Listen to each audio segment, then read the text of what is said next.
Hey, hey, hey! We are live again with another Ranty's Flat Earth Chit Chat show. Nice to see everybody in. We've got 27 people watching already, which is absolutely awesome. Mind of God, nice to see you in. If you want to join the panel, let me know. We already have Trish here waiting. We've got Flat Earth Perspective in, Mason B, nice to see you in. Emma UK and Flat Earth Island, nice to see you. And I think I'll give you a wrench actually. You're always here and you seem like a decent fella, so there we go. Sailing Catamaran Waheen, I know you're alt, so nice to see you in as well. Anthony Burrows, you deserve a wrench as well, so I'm going to moderate you too. Mike Dornan, nice to see you in. And Storm Williams, again, another regular, so yeah, I think we'll wrench you up too. So, Payge, are you there? Yes, I'm here. G'day, Ranty. Hello, everybody. Nice to see you. So, the Mind of God is down to join. Let's bring him in. So, let me just add him to this call. Just 1 second, whilst I bring the Mind of God in. You know, you called me Trish again. Oh my God! Do you know something? Do you know why I've done that? Do you know why? I don't even know why. It could be that, but it's also because ultimately I've had too many beers this evening. Yeah, I've had too many beers. This is my fourth Corona, and it's not the small ones either. It's the big ones. So it is all. Holy crap! I know. I'd be under the table. I'd just be a spastic mess after 4. Do you know, today though, I mean, the whole weekend has been crazy for me. The whole weekend has been absolutely insane. I've been trying to get the food, literally, for my mum and my dad, my sister, my ex-partner, and my son, right? My daughter, well, you know, at the minute, she's abroad. She's in Turkey, so... she's with a fella over there, so it's not like I can get food in for her.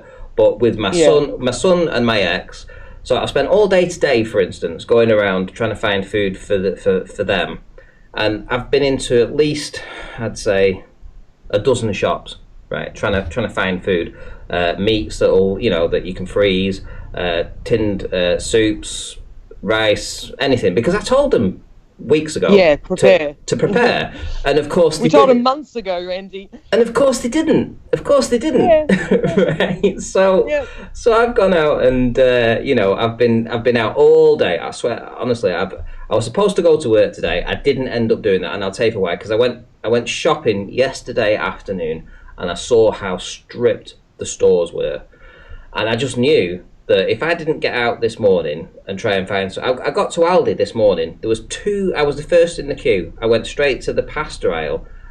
They had 2 pouches of pasta there. That's all they had for the opening of the store. All right, so that was it. 2 pouches of pasta, and I'm like, where's all the food?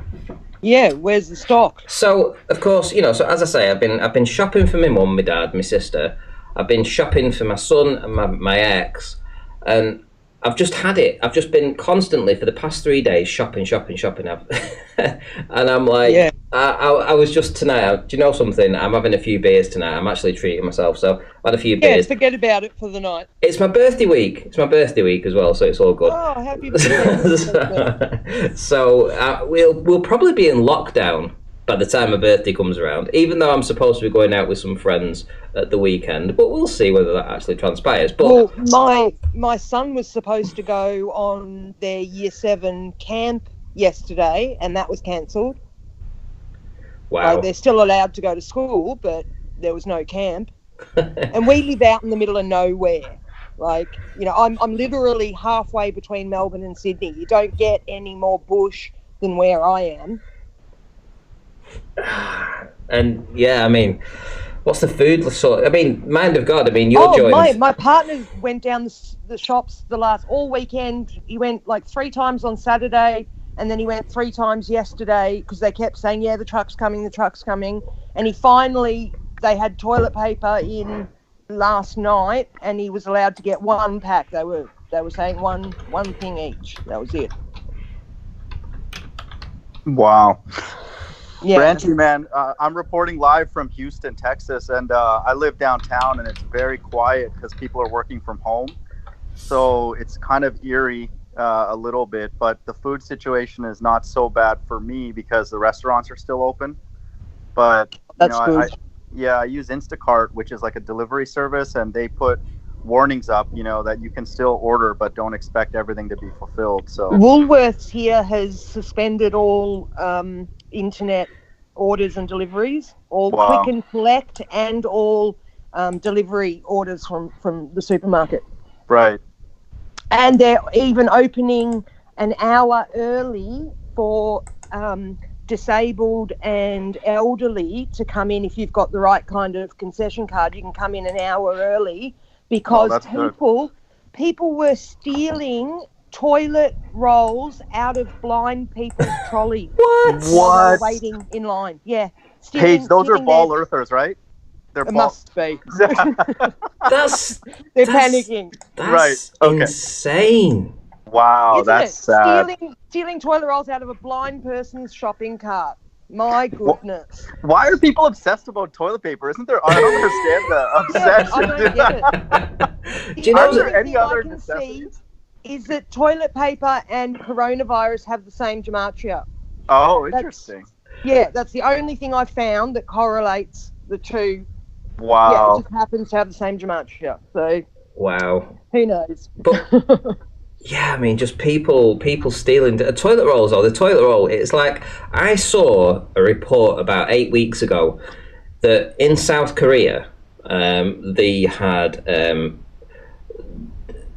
burglaries for toilet rolls. So they were raiding shops for toilet rolls. So they were leaving the cigarettes, they were leaving the alcohol, they were leaving whatever else behind. They were stealing toilet rolls, right? They were stealing toilet rolls, and I thought, why would they be doing that? So, when I put some images up on my Facebook, sorry, not Facebook, but on my community posts, and I'm showing images of what I've actually been getting, and I showed a bunch of toilet rolls that I had to one side. I had a lot of people saying to me, how many times are you going to wipe your arse, Ranty? All this kind of stuff. And I'm thinking, well, if they were willing to steal it in South Korea because of shortages, maybe, it'd be wise to just buy some of these in. So when I was trying to say to people, look, you need to start stocking up with like the rice, the pasta, the tins of stuff, and et cetera, all that kind of stuff, and the toilet rolls.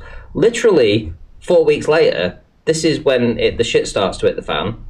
Pardon the pun. What annoys me is if people had been doing it the way we suggested 2 months ago, to just get a couple of extra things each time you went to, there wouldn't be this mass panic and all these things being run off the shelves because everyone's trying to prepare at the same time. Right, like if they had just fucking listened and done it 2 months ago, I just feel like going, reaching through the computer and going, whack, whack, whack, what the fuck, you idiots. It made perfect sense because the stuff that's recommended is stuff that doesn't go bad, so it's not like you lose, It's exactly. That's what we were trying to say. I agree with that. That made a lot of sense. I checked the date on this stuff, and most of it is like 18 months down the line. And even the food that I was picking up, the tins and stuff, you've got anywhere from a 9 month to around about a 14-month expiry date on tin stuff as well. So I was even saying, I said, look, if nothing happens and the worst doesn't happen and we don't end up in some kind of quarantine or lockdown or food shortages or whatever,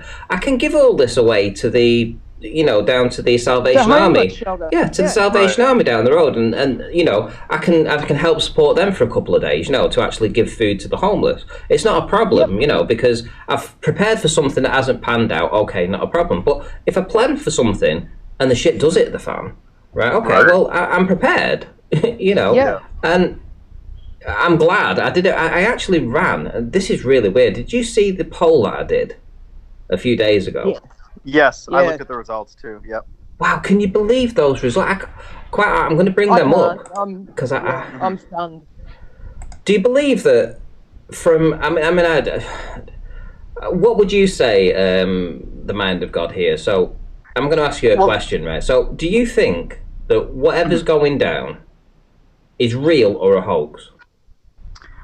I'm open to both now, actually, in the sense that what I'm worried about, and I just thought of this literally today, I'm being totally honest, is that you know how they're going in for tests and stuff? I worry now that people are going into tests and getting the virus. So that's obviously the conspiracy person inside of me. So I'm open to the fact that it's physical, but I don't think anyone would argue at this point it's made an impression. You know, it's real in the sense that we have to prepare for limited resources. So, yes. Yeah, I'm glad you said that, actually, because ultimately that's all I've been trying to promote is that, you know, you need to prepare. I mean, how many times have I said this? You know, buy food in, buy water, you know, get some medication in, prepare for this, prepare to be locked down. I mean, this is going to happen. And yeah. People called me... I'm not trying to suck up to you, but you were right on this for sure. Like, that's just you were correct on this. Like, but if you were wrong, I would have made fun of you, Ranty. No, I'm just kidding. Listen, listen, I hold that entirely because, listen, 2 years ago when I first started talking about things like the inferior mirage, I mean, no flat earther wanted to discuss that because, you know, it was all Earth curve, it was Earth curve, it was Earth curve. And of course now we've won that argument, you know, we've taken that away from them. So I feel like I was ostracized for the longest time over something like that. So I'm used to that kind of thing. So sticking my neck out on this was just another line of something that I'm used to doing, but the results that I had were just incredible. I mean, I ran this vote, so 330 votes we've had, so we've had a result back from quite a few people actually, and essentially this is the question. So, opinion on the coronavirus outbreak. 6 weeks ago I started to ask people to prepare. Back then 90% of my audience thought this was a hoax or a drill. What is your opinion now? So, and I based that 90% of my audience because 90% of the comments in the chat were from people saying, "You're a fucking lunatic, Ranty, what are you talking about? Don't go on about this stuff." And I was getting shit from people that I respect, you know. I mean, from all works of life, you know, 90% had to have been a very accurate, in my opinion, breakdown of what I thought that people thought that I was insane for even talking about this. Yeah, for sure. But the results, there were just 5 questions. I wish there was 6. I wish I had the option to do a 6th, but it only allows you to do 5, so I had to be careful with what I put. So the first one was, always knew it was real, and I'm still sure it's real. So they always knew it was a real virus, and it's still a real virus, 30%. Now, I do want to do another poll. I actually want to find out whether or not those that actually answered this question are globe earthers or flat earthers. That would be a really interesting question. Yes, it would be very interesting. I have a feeling that would be quite high for globe earthers. Always knew it was real and still sure it's real.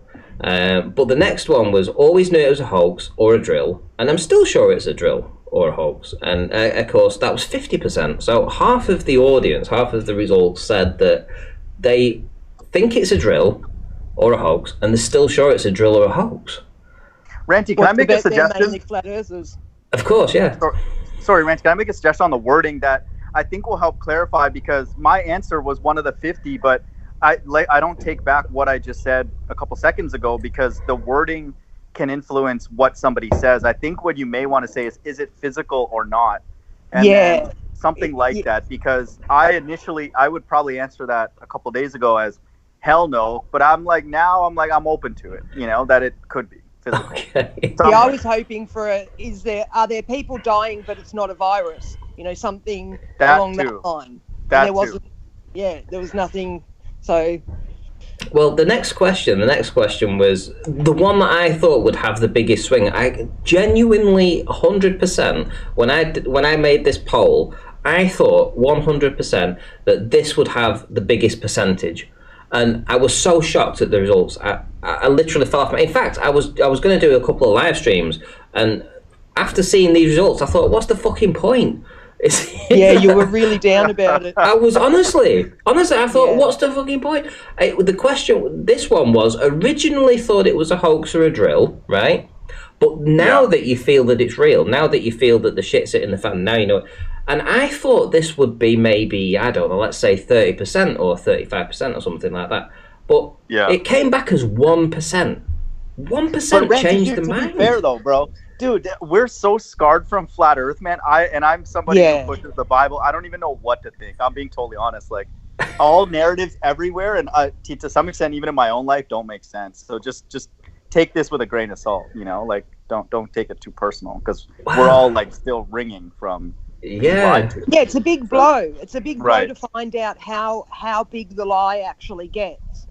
Correct. and how much of your life is controlled and contrived. It's life altering. It's mind altering. Yeah.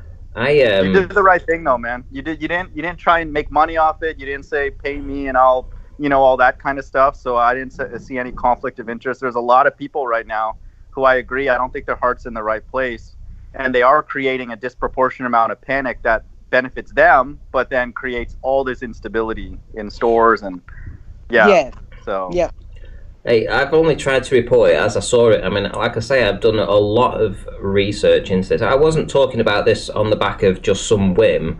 I was looking at a lot of stuff that would make people's stomach churn, on Twitter and stuff. And to be honest, Twitter have cleared that up now. I mean, it seems like they've wiped it of all the original videos. I mean, if you try and search videos for Iran or Italy right now, they've got there's like a massive blackout of information from those countries. But originally, when this first came out, you went and you searched for China, Wuhan, in Italy and stuff. In Twitter, and you was able to adjust the parameters for within the past 24 hours and stuff. You was actually finding videos on there that were quite compelling. Which when I was talking about this, I said, this is what we're seeing here is something completely different. And I actually made many references to this is different to the other things that have passed in the past, things like the Ebola and the SARS virus and things that, like even the measles last year, all that kind of hyped up stuff that they were talking about. And I was saying, this feels different. There's something about this. It's real. I can see it's real.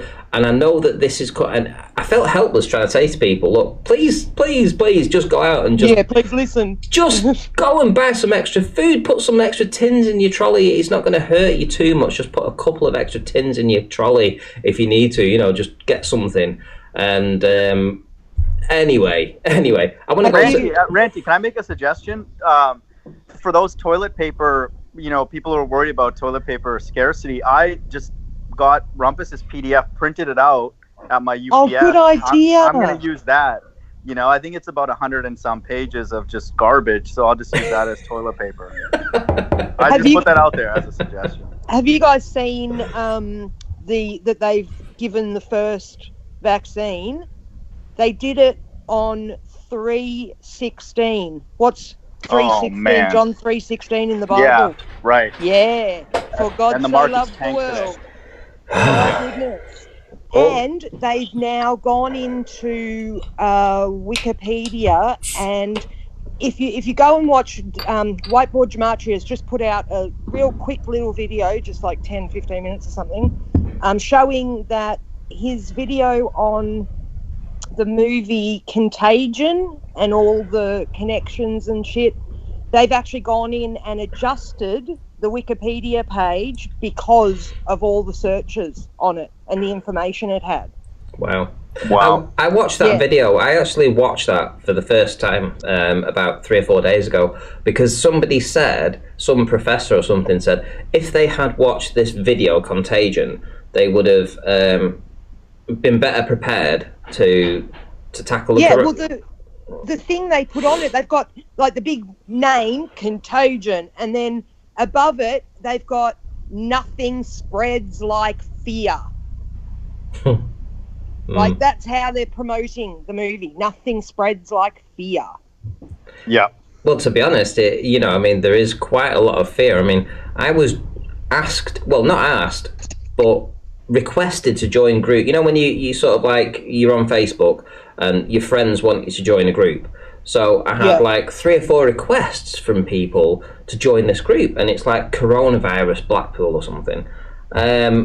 And I'm like, okay, so I woke up this morning, 1 request, 2 requests, 3 requests, 4 requests, join this group. I'm like, okay, so, and there's like thousands of people on there already, so this group has popped up from nothing. Yeah, and it's popped up from nothing.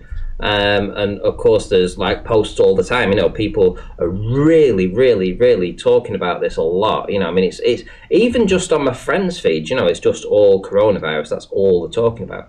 Very rare that you find just an average post. Can I just finish this? The questionnaire. So let me go on to the questionnaire. Question 4: So originally thought it was real, right? So they originally thought it was real, but now that they feel that it's a hoax or a drill, 5% change. So they originally thought it was. So they originally thought it was real. Now they think it's a hoax, even though the world literally seems to be shut down, you know, collapsing around you. How can you go backwards after you see everything that's happened? But that made no sense to me. But I was thinking, what are people just pulling your leg and choosing that for a stooge? Like, and I can't believe anyone would actually think that. I picked the second one, and I would still stick with that, but I think it's also just mentally scary for me, and I believe in a lot of conspiracy theories that it's physical. It's like, that's just crazy. Like, it's even scary to think that. Obviously, I don't think that there's a limited evil in the world, but it's like, damn, you know, like somebody made it, or where did this come from, kind of thing. It could be that somebody made it, for sure. I mean, President Trump said something. I'll get to that in a second. Let me just finish this. Okay. Yeah, what was the last one? The last one is something that I'm actually quite proud of, actually, I have to say. So it says, still undecided, but have prepped in case. And that was 14%. Right. And that was 14%. So, hand on heart, I see that as like 14% didn't know. They were umming and ahhing. Is it real? Isn't it real?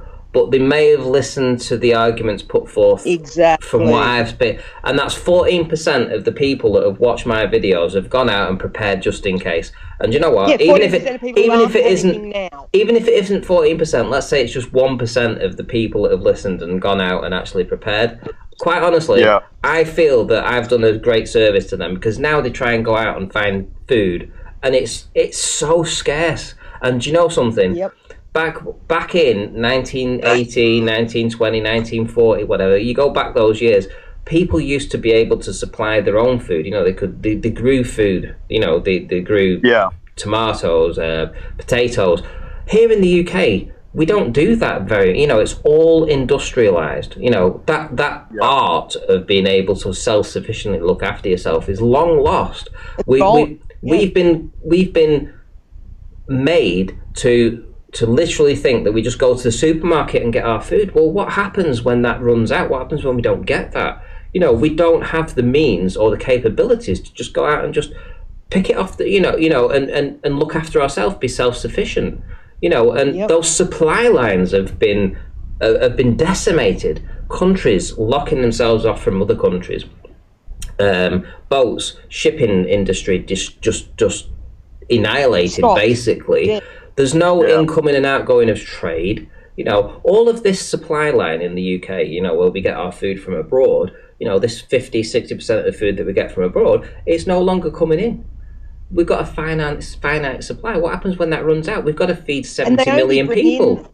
What they need, they don't bring in extra. Like you said, there was only 2 packets of pasta on the shelf. It's not like they've got stores and stores of food in the back that they just aren't, putting out. They only get delivered from overseas what they need for that week or whatever. They don't have months worth.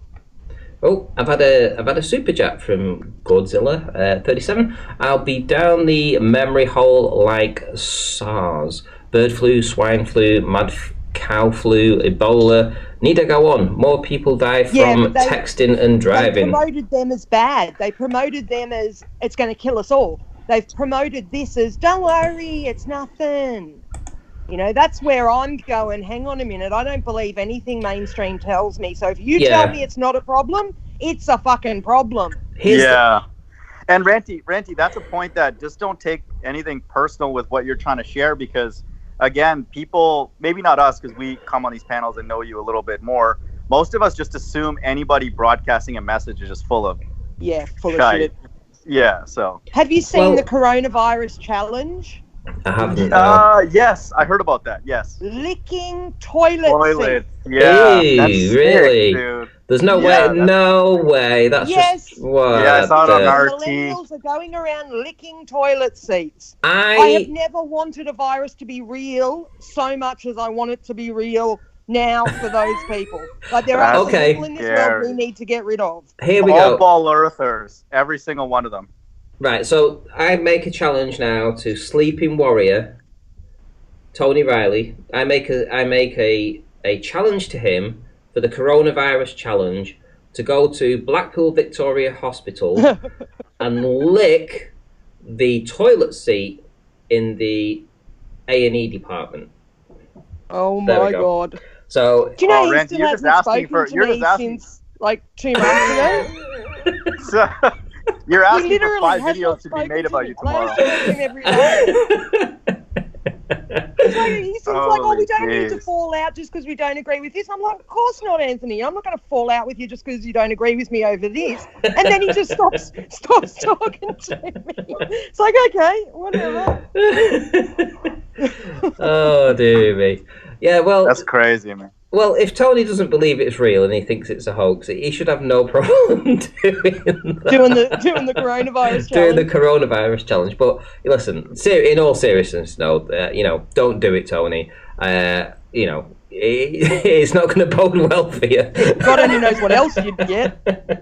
Well, Ranty, here's if you want to do a more in-depth questionnaire, the question is it physical? And if it is physical, how serious? Like, is it like, manageable with, vitamin C, or is it like something that's what we don't know. And I don't know who would even convince me, or maybe I don't want to speak for Sleeping Warrior, but those are the questions that I have. And I'm skeptical that it's real physical just because of being lied to literally about everything. I think that's the thing. Yeah, that's the whole thing, though, isn't it? What they do is they'll lie to you until they don't. And this is what Cry wolf. I said this. I don't know, a few weeks ago at least. Maybe a month ago. I said, look, if you're an auto hoaxer, so that everything that these big stories, these big events that come out, and your default mechanism is to automatically think it's a hoax, and that's what I'm calling an auto hoaxer.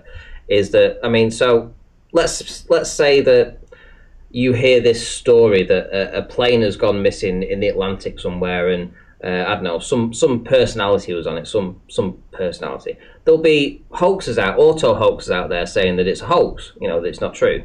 It's the same with the coronavirus. When that first came out, your default thing is to say that it's not true. It's a hoax. You're not a hoax. Well, you can be right 99% of the time. You can be right every other time. Every other time that these things have happened, you can be right about this. You can be right about Ebola. You can be right about SARS. You can be right about the swine flu, the bird flu, you name it, every other flu, fucking measles, You can be right about all that until the time that you auto-hoax something and say that the coronavirus, this COVID-19 isn't real. You can be right until you say that that's not real.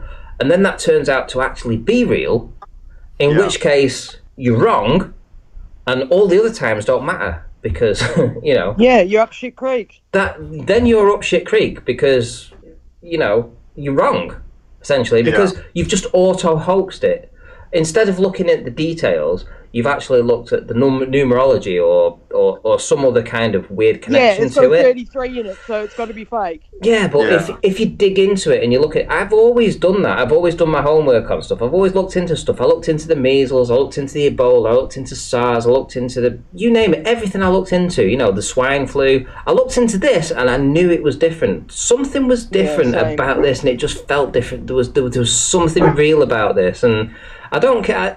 Whatever happens, whatever transpires, right? Whatever transpires from now, whether or not the mortality rate is 1,000% or whatever, right? It doesn't really matter. Whatever the mortality rate is, the simple fact is that the borders are closing, the airlines are shut down, trade has stopped, the economy's tanking, people are being told to stay indoors, jobs are on the line. Literally tonight I heard the French president saying that he's going to look after his citizens by paying the rent, the mortgage, the rent, the gas, the electric, the water, and increase the benefits that the government would normally give for people out of work.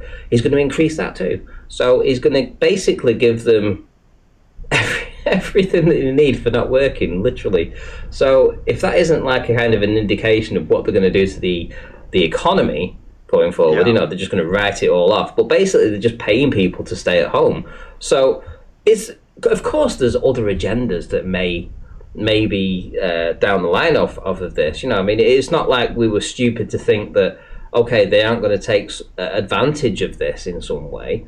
But of course, all the things that they can implement through this fear of a potential what a great plague. time to start putting 5G. Yeah, well, if it while it's rolling okay, around. so if it's real, right? So look at it this way: if it's real and it is a plague, right? Okay, look at it from their point of view. Look at it from their point of view. They get to kill off all the elderly, right? So they've got no pensions to pay out. They've got no sick people hanging around the hospitals waiting for treatments, being a burden on the community. You know, so that eliminates a lot of potential monetary pitfalls that they may have, you know, right now. You know, so how much money will they save? So they'll save a fortune from that. You know, that pays out nice for them.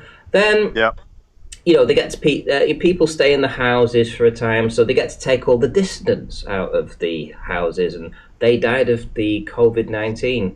You know, all these people that you know, the alt media, let's say, the people that disagree with the mainstream narrative, you know, we can take them out under the guise of this.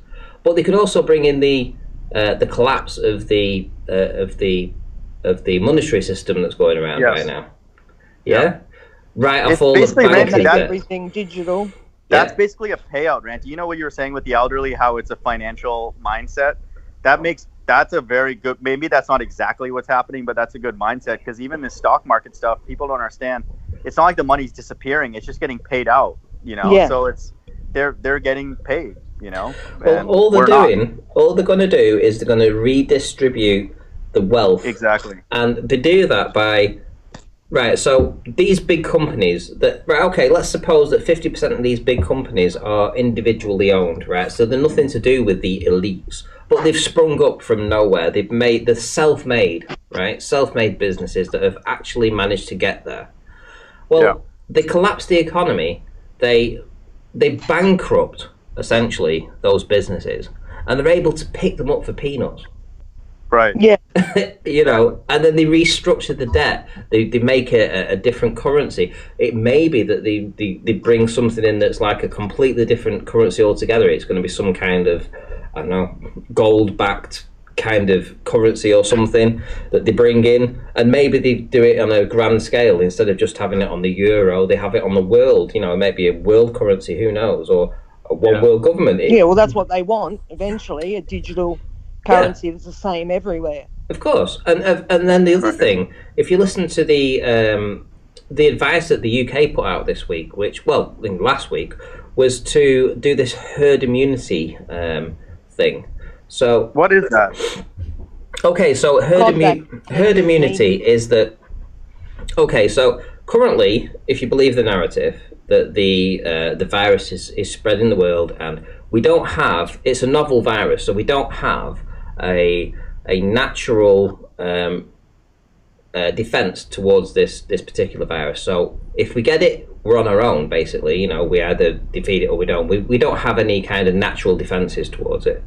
Yeah. Because we've never experienced it before. It's a novel virus, right? So the UK's government, whereas the rest of the world was saying, nah, we're going to isolate, we're going to social distance, we're going to stay in our homes, we're going to sort of like avoid it like the plague.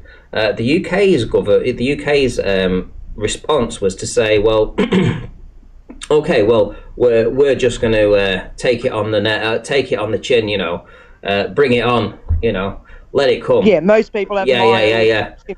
Most just let everyone catch most have mild, and but at the end of the day, you know, most of us will survive. You know, survival of the fittest. You know, bring it on, because once it's swept through the population, once it's burned through everybody, you know, those that survive will have immunity towards it.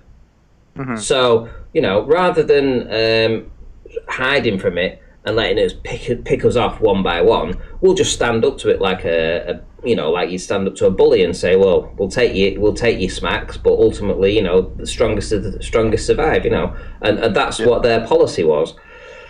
Of course, I had a big problem with that. I put a video out a few days ago about it, and I ran the math on it, and I wasn't even as harsh as I could have been as to the actual potential deaths. I mean, the potential deaths could have been a lot more, but the Imperial College London, who advised the UK government on their policy of this type of thing, they got in touch with the government. Well, they released a statement this evening, and they basically said, look, the advice we've given you up to now, we've changed our mind now. Wow. Yeah, we've changed our mind. We don't think herd immunity basically is going to work.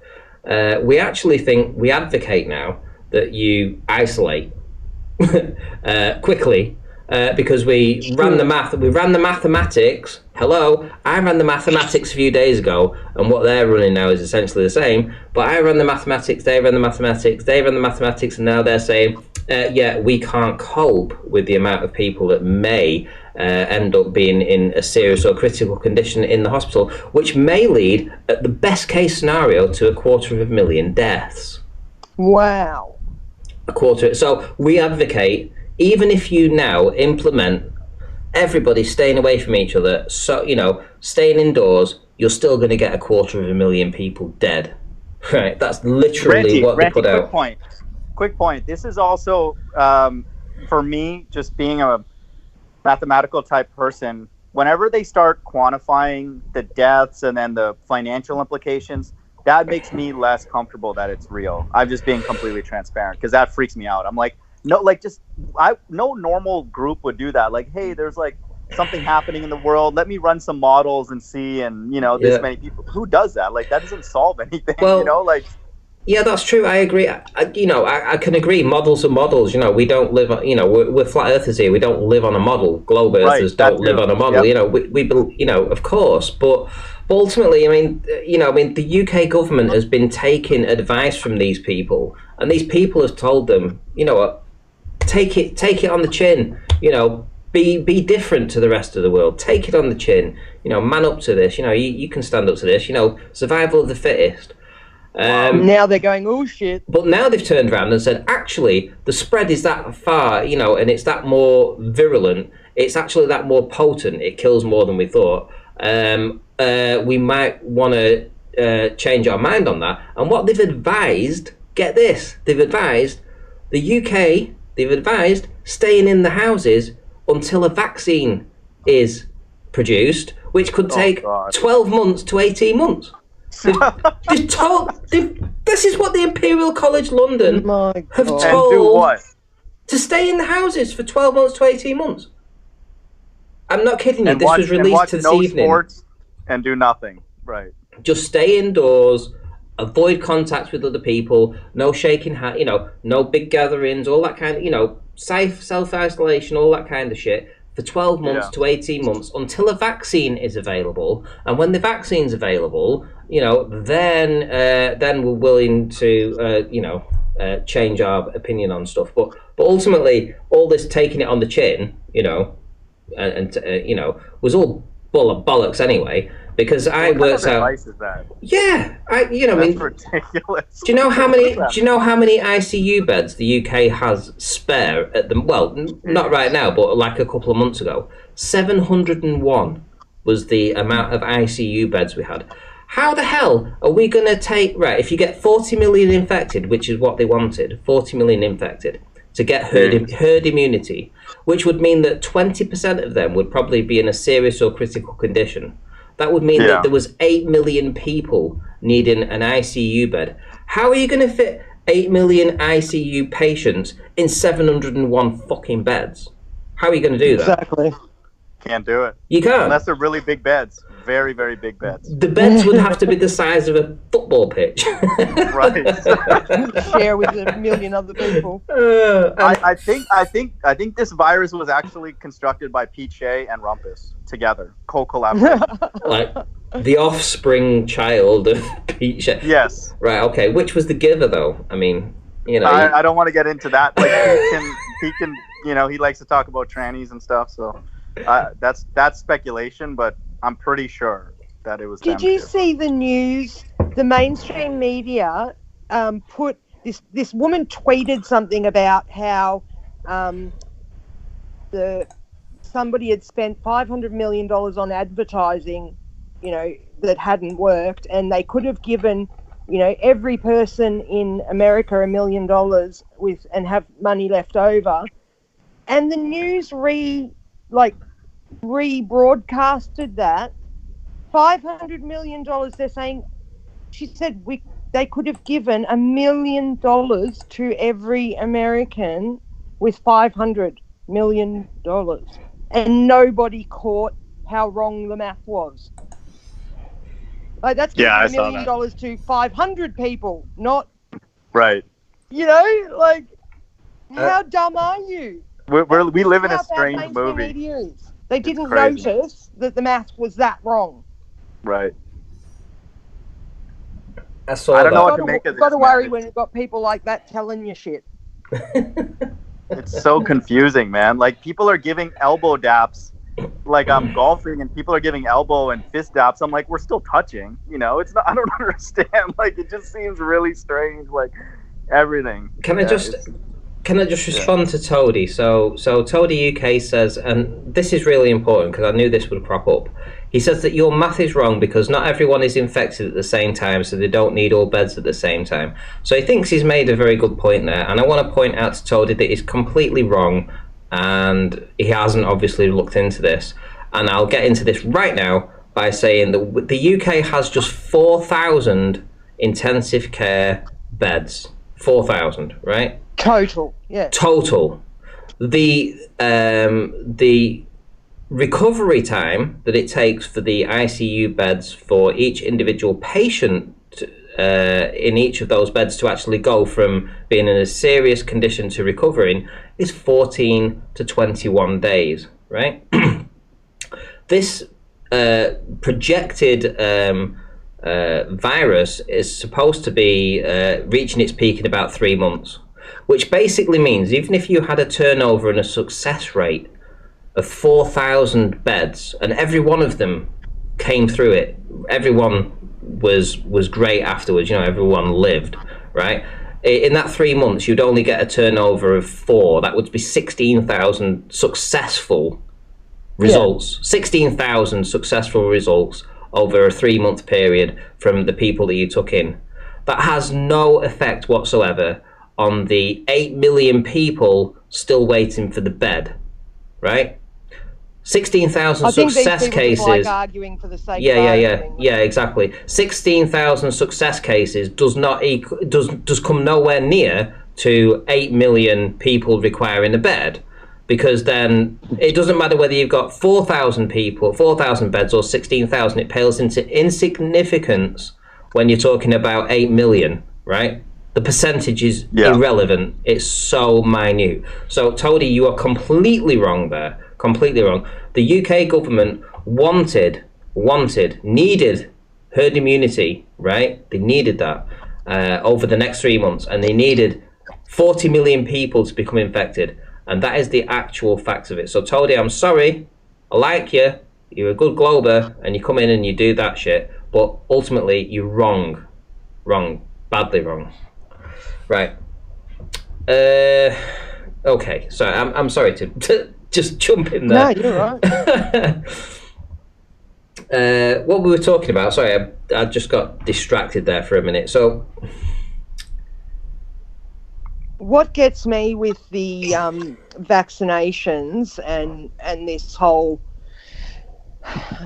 thing being a virus is that some of the things that I've seen, the experiments people have done on what viruses are, the guy that we have Steiner schools here in Australia, and the guy who made these schools did an experiment where they sucked the mucus out of people with the flu and injected it into healthy people hundreds of times. Not once could they make the healthy person sick. This guy's saying that a virus isn't contagious. It's not something that's transmittable. It's literally your body cells, the poo of your body cells, when they're getting rid of the toxins in your body, what they excrete, their poo, that is what they're calling a virus. So, you know, when I find out things like that, it makes me think, well, Hold on, can hold I on. believe anything? Can I just? I really need to stamp out people that are going to misrepresent things that I've actually said. So, I want to stamp out this dude here called Palo Duro, who says that now we have 8 million are going to die, and then he follows that up with an idiot. LOL. That isn't what I said. No, you've got to misrepresent what you say to make his argument work. Because if he actually said what you said, his argument wouldn't work. Yeah, You're a fuckwit, mate. Go away. Listen, if 8 million people require a hospital bed over a period of 3 months, and they all can't get a hospital bed, then a lot of them are going to die. Because they don't have a hospital bed. Yeah. So more people will die because there aren't enough hospital beds. If they had if 8 million people were sick and needed a hospital bed, and they had even 4 million hospital beds, then the other 4 million have got a much higher chance of dying now because they're not in a hospital bed. Like, that's just how it works. We've been joined by the Adam Meakin, and me and Adam had a bit of a chat before, and I asked him what he felt about the Lancet. Did he know what the Lancet was? And it appears that, you know, in the field of medicine or science, it's quite well respected. Adam, would you care to give your opinion on the Lancet? Evening, guys. G'day, Adam. Hey. Right, how you doing, mate? I'm good, mate. Not bad. No, I was saying hello to Payge. Good to hear her voice. Sorry. G'day, Adam. We bounce around each other, mate, but very really directly interact. So yeah, good evening. Yeah. Or good morning. Yeah, it's morning here for me. Yeah, I mean, I think, look, we read the Lancet, and I think. I think the question is it a respected journal? Oh yes. What is the Lancet? Sorry, I don't even know what you. Lancet's an arm of the British Medical Association. It's their monthly. It's a bit like me as a pharmacist. We have the British the pharmaceutical journal, the Payge. Yep. Okay, so that's our particular sphere, and we ascribe to that society, and we're updated with that monthly. Yeah, you get like your monthly subscription of it. Yeah, the Lancet's slightly a bit more posthumous than that, in that it has a lot more worldwide renowned, but it's still a independent publication in that sense. It's not. It's held to its own standards by itself, like a lot of these things, you know. So it's not accountable. Like a lot of scientific journals, you know, all of them, they produce to the best they can, but they're not held to review. You know, it's it's all right. So I'm just going to sort of like follow up on that, but because I'm gonna present this this Lancet report for the people that are watching. So let's bring this up. Yeah, I'm going to sound like I'm poo-pooing it right now, and I'm not already. It was literally just me being my viewpoint when I read that sort of paper as somebody who reads lots of papers like that. I said, for me, it's all I can give is my opinion on it. People can do with my opinion what they want. I said that's all it's worth is my opinion. It doesn't mean anything. It's just if I've spent many a year, 30 odd, being presented by pharmaceutical reps similar sorts of statements which appear to be backed up with validity. So I'm fairly well trained, I say, but none of my assumptions are conclusive. All I'm saying is commenting when we were talking is to comment on the language that's used within the Lancet, which I found along with a lot of everything else that's going off, both governmental issue and everything, it's very interesting when you look at the language that's being used. Okay. And that can be used for one side, the other. Like I said, I'm not trying to draw an inference as to any criticism that I would look at. It's literally just to say there's criticism there. In my opinion, it doesn't support one side or the other.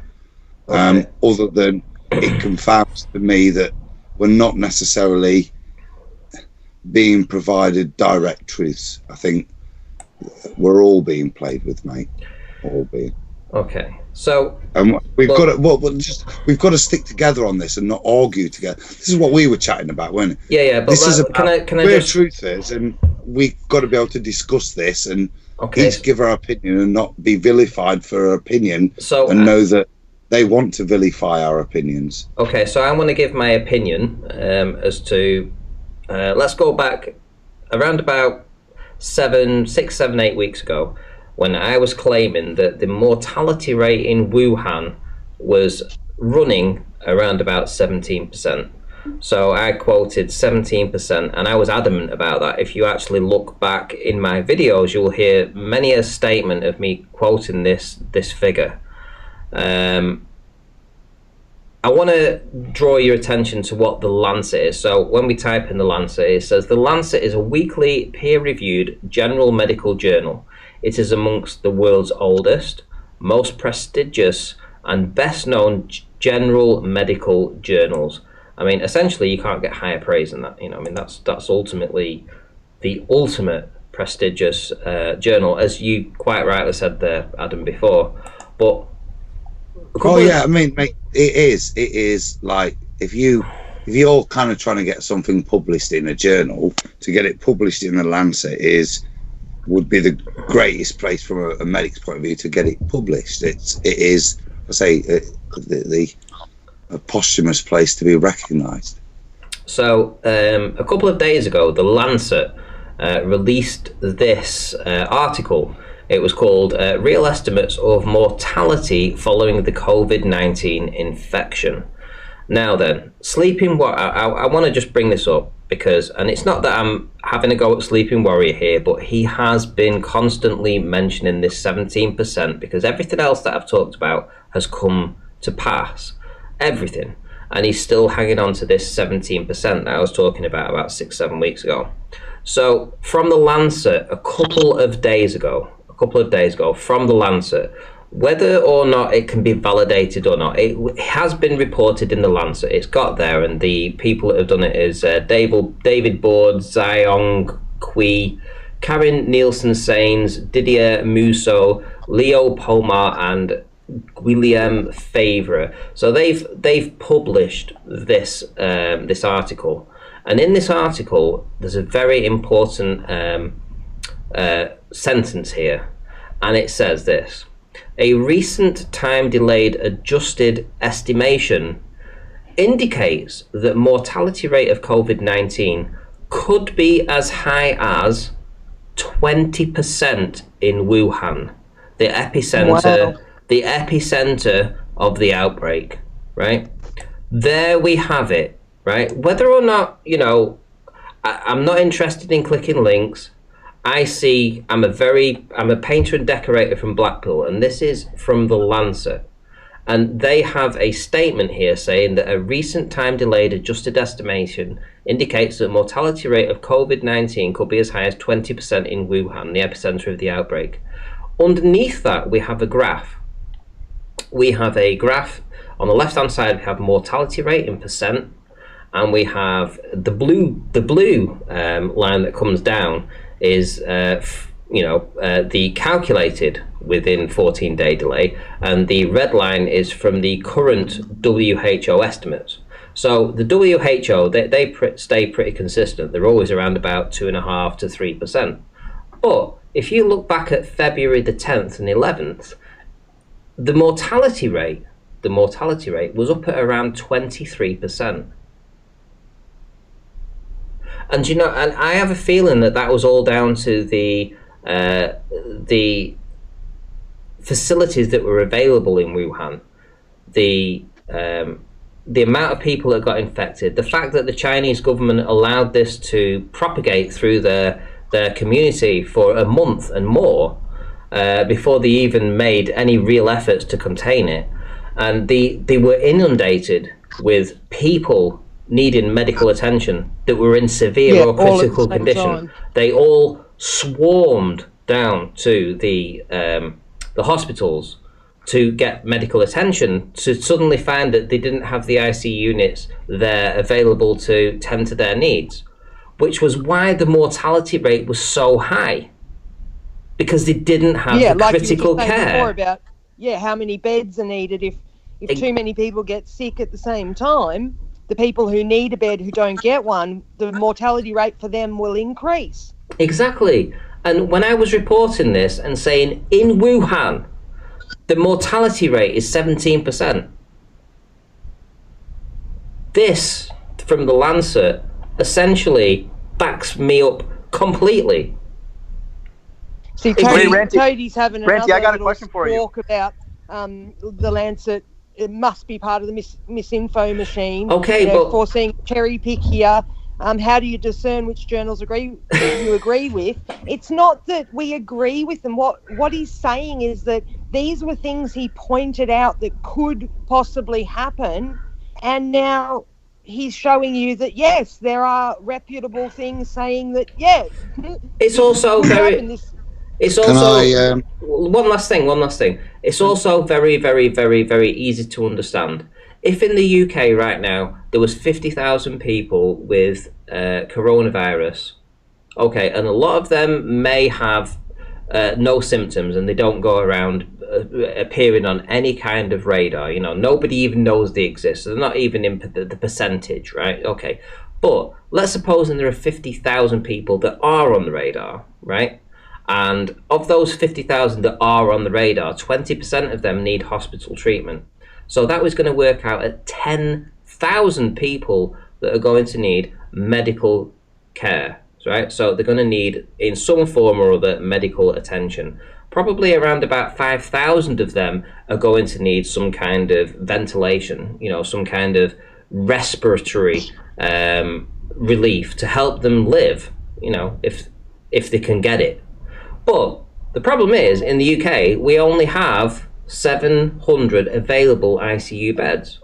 How are you going to fit 5,000 of those critically ill people with ventilation needs, etc., round-the-clock care? How are you going to fit them in 700 beds? You're not. And this is what happened in Wuhan. Wuhan was swamped with people that couldn't breathe, that were basically drowning in their own fluids because they couldn't breathe. They were drowning. And this is what happened. 20% died.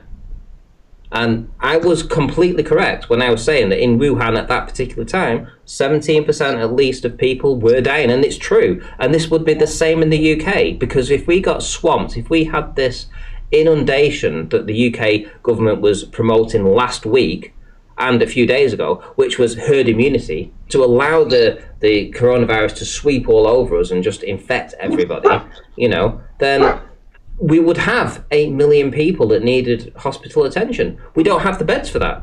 And, well, okay, so now maybe that's a place we should start, Ranty. Imperial London, herd immunity.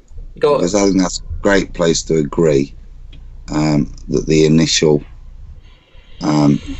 governmental approved approach would be to, if we assume what we're dealing with is correct, then that we've got a pandemic that we can try and deal with regards to herd immunity. And that in of itself, I think to a lot of folks training this seems nonsensical as a suggestion for a acute outbreak. To try and resolve it with herd immunity is in of itself nonsensical. Mm-hmm. And for a government department to suggest so is confusing, and to quote Bob, you know, adds to the preponderance of evidence that we have an issue here. Can I also say that's the first thing I'd agree with you on, mate, that herd immunity is not a way in which you can effectively treat an acute outbreak like this. Yeah. First of all, it would require you to have a pre-developed vaccine, wouldn't it? In of its own definition, it would require you to have the cure before you'd identified the problem for that herd immunity to be efficient in any way. Yeah, I mean, even Mark Collard and a few other people are saying herd immunity is laughable, and it absolutely is. It's like there's no guarantee that exposing yourself to something is. If I drink alcohol and I get a hangover, does that mean that I'm not going to get a hangover the next time I have a drink? Wait, Ranty, can I ask you a question, man? I agree with the hangovers, man. You got me on that. But here, let's put the Russian bits hat on for a moment. I know, you got issues with that hyper hoaxing, but the Wuhan, China, the 33, what do you make of these videos that a lot of people are putting out where this 33 keeps coming, and you're familiar with masonry and the deception. What do you make of all those news clippings? I think there's a whole... I think there's oh dear me, so how do I even say this? The start is the virus. The virus is designed in its nature to attack the weak, right? And I feel adamant that it came from that Wuhan level 4 facility, and it was designed as a bioweapon to take out the elderly, to take out the weak, the infirm, the people that were a drain in their eyes on society. The people that took and didn't give back because they weren't able to work anymore. They were just taking up space and oxygen. They didn't need them. So let's get rid of them. Let's get rid of them. That's the first line as an organization, as a worldwide organization. Let's get rid of them people, and then what we can do, we can implement all these lockdowns. We can implement martial law in every individual nation, and whilst we're doing that, we can take all the dissidents, all the shitheads in their eyes, all the people that disagree with the individual governments in each country. We can eliminate them under the guise of this virus. Oh, they died of the virus, did they? Oh, right, okay. We took them away because they had a temperature, did they? Oh, right, what? These people that just happen to disagree with you, we took them away. Then they can implement all this stock market crash. They can implode the stock market. They can take over the wealth of the self-made individuals because their markets would, their holdings would have crashed. So they had to bail themselves out. But they've got a bank behind them. These are the people that want to buy them out. They've got a bank behind them that can give them trillions of dollars if they want to. It doesn't really matter. There's no endless supply of money that, when you want to buy a company, especially if it's worth nothing, and they're going to sell. So wait, Randy. So you can take over all the commodities, all the companies worldwide, and then you can implement one world government, one world currency. It all stems from this one thing. They can implement everything from this. No, I like that. You're basically thinking it's kind of a mass financial optimization kind of thing, right? On a worldwide type thing. I'm okay with that. At least a good framework, because that really, what else would motivate people unless they're really bored and just want to kill off people for no reason? That's fair. But are you open to the fact that it may not be physical? Like, what has convinced you that this is absolutely a physical ailment? Just the amount of videos that I saw originally before, knowing Twitter and know what they do. They ban people for, and if they decide to censor stuff, they've got they have hundreds of thousands of people censoring stuff all the time. So that they're on it. And when this first came out, there was videos out there that showed the mortality going on, the people that were ill, and that convinced me, because of the research that I did back then before they censored it so hard. It was clear that there was something going on in Wuhan, in China, not just Wuhan, but throughout the whole of China. There was an awful lot of shit going down that was very clear to see. There was enough videos out there that convinced me that something was real. There was definitely something going on.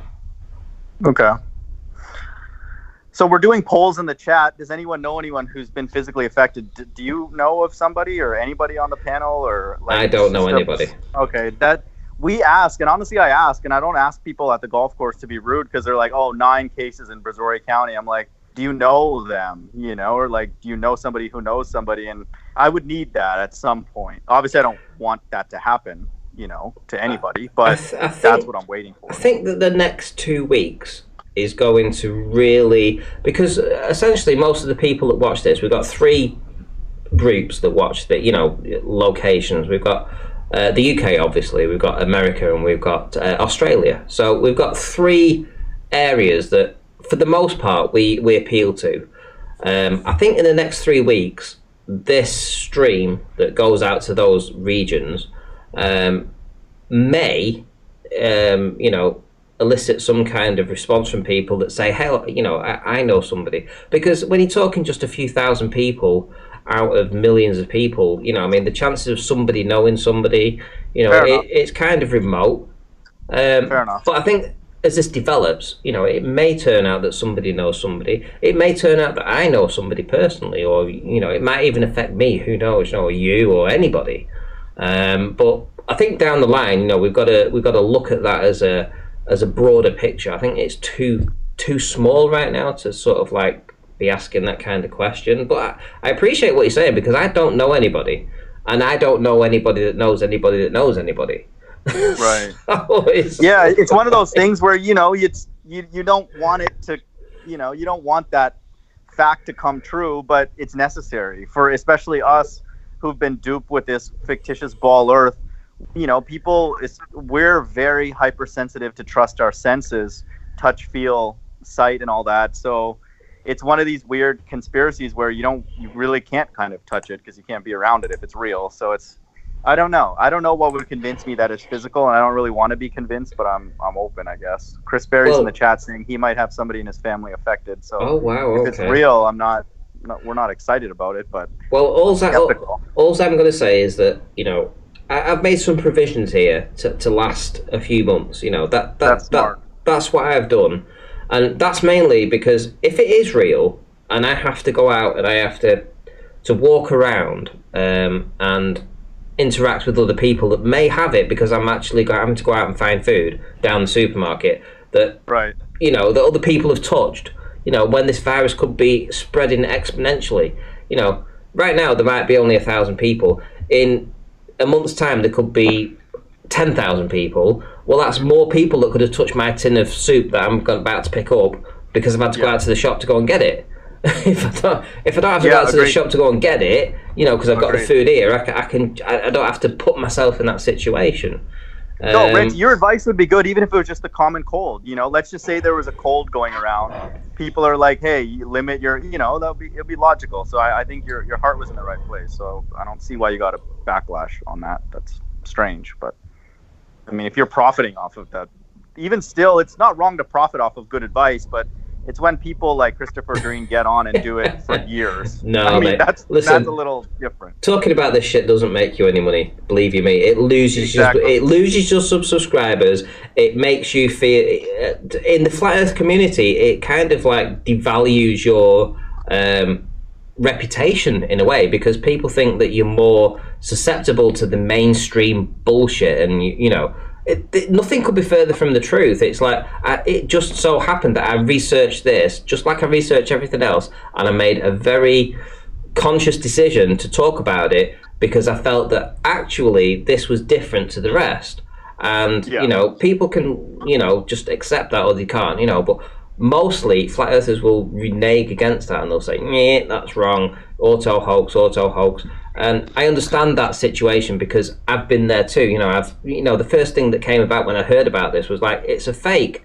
But I researched it and then found out actually there's some validity to this. There's something going down here. There's something that's different about this. But, you know, and that, we've got to be skeptical of the governments. I mean, look at what they've done. All the fake history that they've done to us. You know, fucking hell. And charged us for it. It's one thing if they lied to us, they're making us pay for it. That's the part that I get the most upset about. It's one thing to be lied to, you know, we're in a competitive system. okay, you can kind of deal with that. There's still some amount of pleasure, but the people that are in debt and paying for it, that's just so sinister to me, man. Damn. Ranty, Pete's asking for a link, but if he's going to join, just let me know because I'll back out. I'm gonna roast Pete if he gets on this panel. He's gonna never come on a panel again. He's been saying in chat that we've never spoken about 9/11 when we had a conversation with him. Hey, what? We've never spoken about 9/11. Of course we have. Off our own backs. We've never spoken about. So okay. The coronavirus is because 9/11 was a victim and media hoax, and we need to consider the starlights being projections or whatever. It's Aristarchus. Yeah, Page, you talked about it, but you didn't reference the dodo. For fuck's sake. We want to actually think about other things, Pete. We don't want to keep going back to 9/11. We know it was bullshit. We know it was a hoax. We know it's fake. We know the planes didn't go through the building. You can't put a fucking aluminium plane through a steel building. Right. Anybody with half a brain knows it was fake. What is the fucking point in you coming on here every single time and bringing it up? I'll ruin Pete's life if he comes on this, as a promise. And because I've got a loud voice, I don't believe in the 9/11 hoax because I've got a loud voice. In his opinion, I've been told I've got a loud voice my entire life. What the fuck that's got to do with, But Ranty, being I would agent. say, those couple times where you did take a moment out from Pete and really all of us, I guess, talking and give people real life advice. That's the scary thing about people like Pete is they come in here and dilute the one or two hangouts that are just needed to get an important message out. Then he can go and ramble on whatever the hell he wants to talk about. But this is people's lives, and it's scary that truthers like him don't get that. That worries me. It's one thing if it's the ballers and I just don't understand being stuck in a quagmire. Why would you? I mean, he literally never says anything new. It's like his brain is on repeat, and he can't move forward.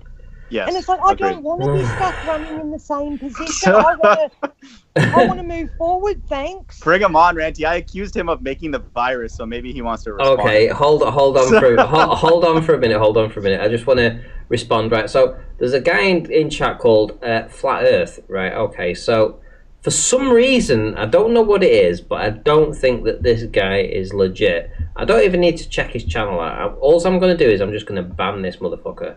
Because all he's put right here is Ranty is just pushing more fear propagated by the MSM. Well, there's a lot of things to fear. I'm sorry. Anybody who says that is out of their mind. There's a lot of things to fear. Okay, we don't want to go and use it to go and hurt other people. That's true. We still have to be aware and generous. But yeah, I hate when Russian vids did that last night and Red Pill.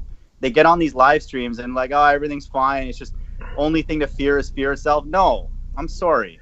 That would have worked a long time ago, maybe. Listen, not anymore. I just want to say that I banned him because ultimately I don't think. Well, obviously it was a troll. It was a troll account. That he just made flat Earth, blah blah, with no fucking avatar shit. But it was his message. It was basically. Let me go to his message. Ranty is just pushing more fear porn propaganda by the MSM.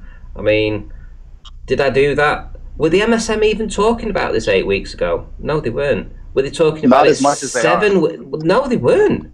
It was nowhere to be found. 7 weeks ago, 6 weeks ago, 5 weeks ago, it wasn't there. It only popped up about 4 weeks ago, little bit. Then 3 weeks ago, it was like the third story down. And then 2 weeks ago, it just boom, it was everywhere, right? Literally. So 8 weeks ago, when I was talking about this, it wasn't even on the MSM. It wasn't on mainstream media, right? So, Ranty, you know what's crazy? Dude, every single corporation that I've interacted with, every hotel that I've gone to is emailing in the last week. We're taking 50 emails. It's just crazy how much it's blown up. With what? Sorry. Or just every mailing list and every company that if you go to a hotel, they respond saying, no, we're reacting to the COVID-19. It's in the last week, everybody's just panicking, kind of thing. I agree. It kind of crept up on us a little bit. It did. But it didn't crop up on me. Right. Like 8 weeks ago, when I was being called cuckoo and a fear porn, a fearmonger, all this bullshit, and I was saying to people, look, you're going to end up getting locked down. You're going to end up, running out of food. Get water in, get food in. Look after yourself. Prepare for this. Buy some gold if you need to. Take your money out of the banks. All this stuff that I was talking about. Fuck me. Look at where we are now. Right. Even Adam said you can't take advice from Sleeping Warrior because he's known to be a little bit on the upper echelon of society. So he has a full kitchen in his Land Rover, so he's fine. But I think it's better that we take advice from you. One point, Ranty, before I go on mute, I just want to make that this thing probably could have been more impactful to us if it was prior to Flat Earth. But for me, and really in all aspects of my life, even the religious aspect, I don't want to believe anything anymore unless it's actually real. I just feel like, and I'm not trying to get pity, but I've been burned on so many levels that I think that's why this thing is such a minor thing, that in the sense that I need tangible proof to actually believe that. Yeah, it's real. I'm with you on that, mind. I need to know for sure before I will commit myself to anything anymore. Yeah. Well, the good You've thing got another fuckwit in chat, no name, that thinks a plane can bring down a steel building. Even when the guy who designed the building himself said it was designed and built to withstand multiple planes hitting it. Multiple. That's true. No, one aluminium plane that when a bird hits it can bring it down. Who believes that? Oh my God. Somehow brings down. I mean, you fucking moron. Wake up. My God. I have more respect for people who believe in the ball Earth than the 9/11 narrative because it's, the ball Earth. If you believe in 9/11, you are a complete fuckwit. I have no respect for that. You can, it doesn't matter. The ball Earth, at least there's some science, bottom up. Yeah, yada, there's some. Yada. Yeah, they do have some good points. 9/11 has none. Agreed. They have no. Agreed. Right, guys, we're joined by Right the Hand. Right the Hand, are you there, mate? Yes, I'm You're on here. mute, Chris. I'm here. Hello. Yeah, no, yeah. With Phil. God, he gets into those orbits, doesn't he? Phil is, the thing is they don't want to admit that their beliefs. It wasn't the Titanic that sunk, you fuckwit. Oh my God, this is still going on. Sorry, Chris. Oh my God, look into shit, no name. My goodness, you're spouting rubbish, making yourself look like an absolute twat. I can't even see him. I think I must have blocked him because. No, you've modded him because. I've modded him. Oh shit, have I? Right, I need to. Right, out. I'll tell you what. He cried like a bitch, so you modded him. Oh dear me. Right, listen, I'm going to let you guys handle this for the next minute. I need to run to the little gentleman's room. I'm going to do the same. Ranty, before you go, mate, I've got to run as well. So I'll try and catch you in the week, mate. It's a pretty busy time for me at the moment. All right, Adam, you take care, mate. Yeah. I know you. God bless, guys. Take care now. Take care. Catch up with you soon. See you later, Adam. Bye. Right, so Right the Hand, you had something to add? Yeah, I mean 9/11, come on. Yeah, the whole, if you can even think that a plane can take out a steel girder, we've said this before, that's, you're on just another, you don't want to know. And this is what I've come to realize, that we think how do ballers get confused, or how does anybody get really convinced of something that's so outrageous, no matter whether it's 9/11, whatever it is. It's because they choose not to have the conversations that's going to lead to the truth.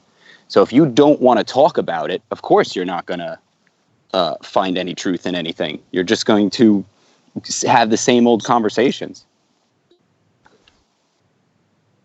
And to a lot of people have given Ranty shit. Now, I'll stick up for Ranty in this regard, that if you listen to Ranty, I can't go and get toilet paper or anything anywhere because it's all sold out. Now, whether the virus is real or not, the effects are real. And if he was Yeah, which calling is the exactly effects, what he was saying. Agreed. so and that's my whole thing is like, and everybody who's ever heard me talk knows this: the effects are always real. The cause why, I could give a shit. I don't give a shit why the Dow Jones is dropping. I don't care why Bitcoin is dropping. I just know that it is. And like, these are things that are happening right now. And it's almost like they want you talking about the virus and not the effects of it, and that's like, bro, monetarily, you have to, like, there is a real thing happening right now. Now, what's going on is they're forcing people to stay home. Now, when you force people to stay home, okay, now think about these ramifications. The NBA season has been canceled. Okay, so now you have all these people that are not paying their ticket prices, not paying for the concessions, that are not paying for tolls, for gas, for drinks afterwards. Like, the economy is a fluid thing that is being drastically affected right now because people aren't allowed to leave. Now, what is the government's answer to this?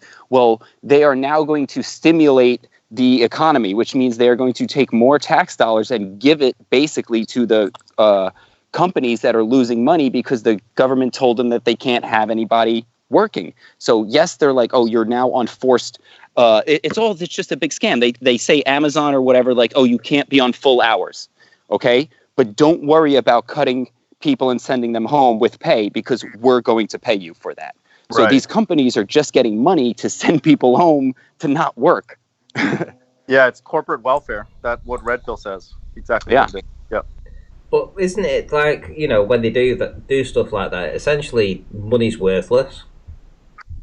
It's going to be soon. Oh yeah, absolutely. Because money is paper that they print. The thing is, you have to work for it, and you have your, like. So one of the things that why you do something like this is that before you crash the money, you want everybody to spend whatever little bit they have. So that's what this whole going out and buying crap is about. Anybody that had spare money, they're going to milk it out of you with, oh, you better, get your stuff now. Now, poor people really can't afford, when you're poor, you really can't afford to buy stuff that you're not using in the immediate future. And this is just, again, it's a financial attack, really, basically, is what this is, and it's working. Like, it's really working.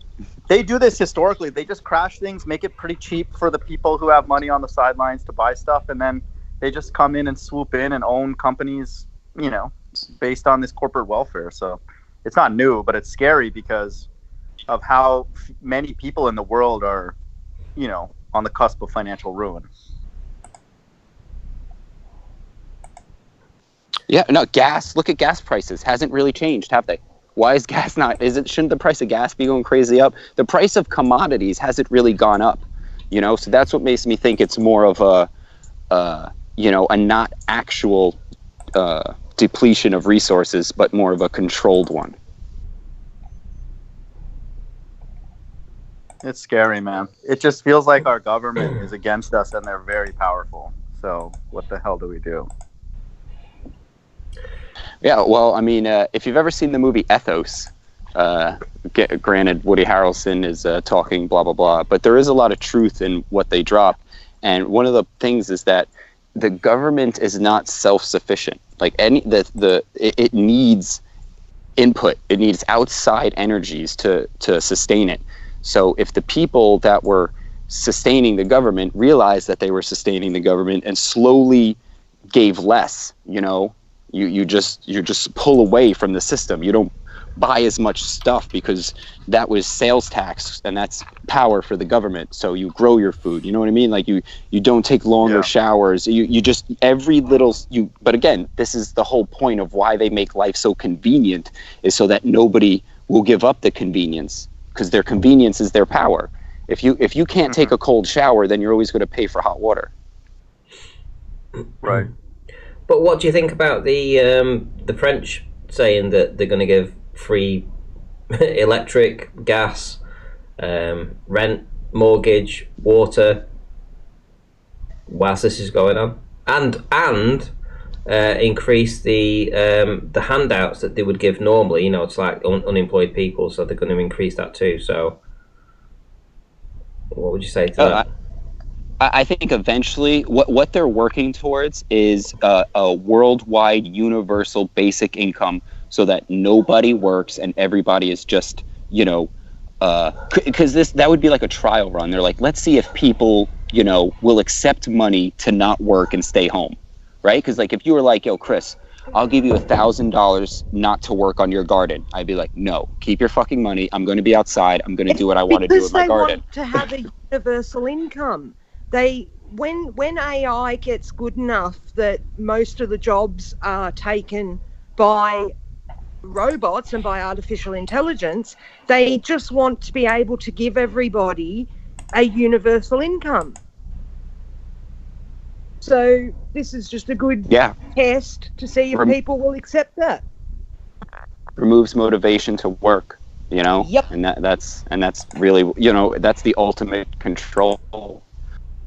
If you won't even get up to support yourself, what, you know, you are a slave, right? In so many words. Can I change the subject just slightly for just a second? So we've got 138 people watching. So I'd like to ask them. You know, I mean, you know, these people here that know that this is going off, that know that something is going down. They've got to appreciate that there are people out there that are struggling to look after the family and stuff. I know, Payge, you've had a bit of a tough time of it too, you know, as of everybody, really. But I know that Roxanne, you know, if you guys have heard of Roxanne, the globalist now, I know she was on the phone to me today. She was crying, actually, because, you know, she has, like, a week's supply of food. And if anybody... Yeah, I've been a bit like that the last couple of days, just really depressed, and that's very unusual for me. Like, nothing bothers me. I just keep going through anything, and even my family says, you know, I'm amazing like that. I don't let anything get me down. But yeah, just the last 2 days, it's just been, I think it's more what you're saying, like with that that poll that you did. It's that I'm trying to get people to understand the things that I've found and the connections I've made, and they laugh at me and think I'm crazy. And then it comes to pass, and I go, well, you know, and they still don't want. Well, right the hand. Accept. So let me just finish. Right the hand. You're self-sufficient. I've seen your farm. It's like a farm, isn't it? It's like some kind of farm you live on. It's like, it's awesome. Yeah, I got a lot of gardening, a lot of plants, a lot of animals. You know, that's then that was my biggest takeaway from Flat Earth. You know, was, man, if they're gonna lie about the shape of the Earth, like, why are they doing that? And it just all led into that they just want to control the resources, because if they control the resources, then you have to go to them for the resources. You know, so if you want to eat, you know, so yeah, they'll give you money because you're going to spend that money and come to them. Then that's the, you know, people think, oh, I'm getting money. Yeah, but the money is nothing. You're going to just take that money and go and give it to them. So, you know, that's why they don't realize, they think it's free money, but it's really not. You know, it's a monopoly of your abilities. They've just monopolized your ability to really do anything, because all you can do is take that check and go to their markets. Because, you know, if you grew your own stuff, you wouldn't be able to sell it. If you had your own stuff, you wouldn't be able to sell it in universal basic income. Nobody would buy it because everything's being provided. Shout out to Karen B in the chat as well, by the way. Nice to see you in. But the mind of God, I mean, do you have any sort of like way of providing for yourself? You know, with your own grown food and stuff? No, I live in downtown Houston, Texas, you know, so that's would be nice. I'm sure there's a lot of land not far. Maybe people are able to do that here. But from what I hear of the economics of people trying to do that for families and large groups of people, it's difficult because the numbers don't really make sense. You know, it's just becoming expensive. But that's smart that you did that, you know, right, the hand. That's cool, man. And I think that it's just scary. Like the way you said it, monopolizing what we're able to do literally is what's happening. And this quarantine and all that is just that to an extreme now. And it sucks. But I think more and more people who are not conspiracy people, they're aware of that now. And so I'm not saying this is good. I'm not laughing at people, but I feel a little bit less weird about being a flat earther or being a conspiracy person, because we all now at least can acknowledge that we're limited in what we can do. Like even just there's a lot of average evidence for what we think now. Exactly. It's illegal in some places to collect rainwater. It's illegal to grow your own food in some places. Like, it's how comforting. ridiculous. They're getting rid of the seeds. They're GMOing food so that it doesn't have its own seed. So you can no longer just grow your own. Why would they do that? If they had your best interests at heart, why would they ever stop you collecting water or growing food? Exactly. You know, the two things that are fundamental to you being alive, they've taken them from you. And Payge, check this out. People will just let it happen. Yeah, you know, Payge, if we all rose up at the same time, they wouldn't be able to do anything.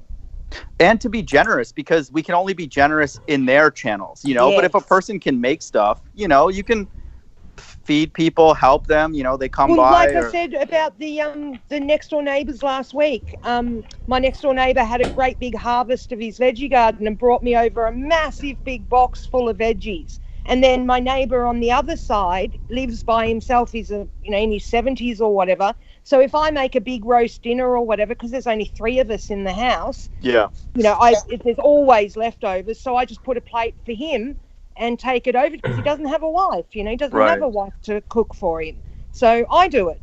And, you know, I'm able to be a little bit more generous like that because my neighbour gives me veggies and, you know, all that kind of stuff. And I grow my own as well. But, you know, I always have extra. So, you know, Ranty, you know the way Ranty presented his preparation, where he's like, hey, prepare, you know, get a little bit, then if you don't need it, donate it. If the government did that, that would actually be convincing. I'd be like, maybe this is real. Restaurants and stuff aren't allowed to give their leftovers to homeless.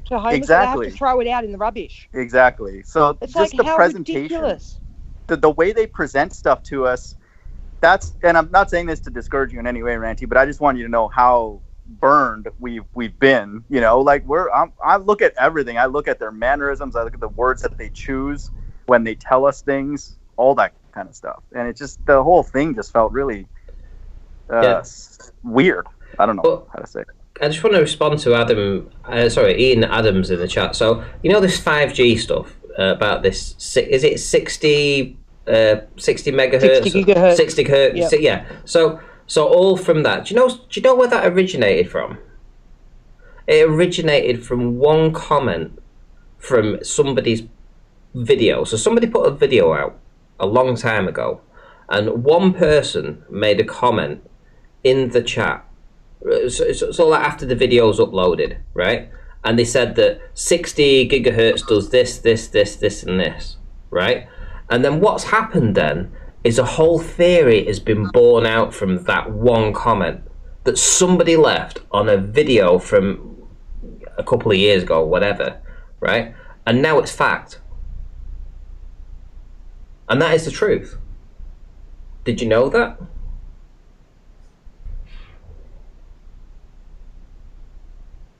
So you don't think, so what are you saying, you don't think 5G can do that, or you don't think 60 millimeter? I'm just saying that the original comment, the original source of that information was a comment that somebody made on a video. So when this video finishes uploading in a couple of hours' time, somebody may leave a comment on there saying that the moon is made of green cheese, right?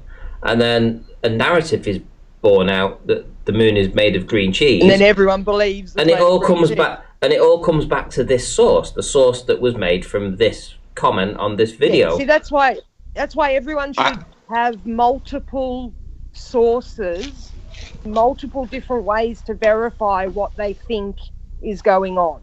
Like whatever you decide you want to believe in, or whatever thoughts you decide to, you know, whatever track you decide to go down, you know, make sure you're not just getting one view from one source. You know, try and find as much varied information as you can. You had something to say then, right hand? Yeah, I think one of the things they do, like, because, Yeah, I've never seen 5G influence a body, right? I have a theory, maybe, that this is something that, could be, but again, it's not. And you can see how easily something so small like that comment could, if that's even how it started, could balloon into, oh, this is fact. This is what this does. Has anybody actually gotten a 5G device, put it in front of water or whatever, and like turned it on and watched it do anything? I haven't. No. So yeah, this is ball flat Earth to a T. Ball Earth will believe what they hear. Flat Earth's like, I want to see it. Well, it's actually good you say that, because a guy that I know watched that video where they put the steel wool around a phone and made it set on fire when the phone rang. So he went out and got some steel wool and tried it and could not get it to light on fire. Just remember, though, tested it. that this 5G stuff all came from one comment, from one video that was years ago. It was like literally taken as fact by one person making one comment on one video, and it spread like wildfire, that other people then took it up and ran with it as it being the truth. I think one of the things they do is that they'll like leave those kind of crumbs on purpose. Like this is a great example. If you, it's a little off topic, we can bring it back, but the Tyson Fury Wilder fight, right? Like, so there was a lot of controversy surrounding this fight. If you watch the fight, like Tyson Fury's gloves are like floppy. Like, it's like he has his hand in the wrist, right? It's so painfully obvious, but no ref called it, no nothing. I think they did that on purpose. It's like, it fucks with conspiracy people. It just gives them like another little road to go down and just like get lost in this, like, holes to get and so they manufacture all of these little things. So they probably even, left that comment about 5G and then, and then used their whole system of media to perpetuate it as some kind of fact, even though it didn't really come from anywhere. That's what annoys me about Q and Trump followers who want to believe that he's this savior. It's like, hang on, don't you understand? They control both sides.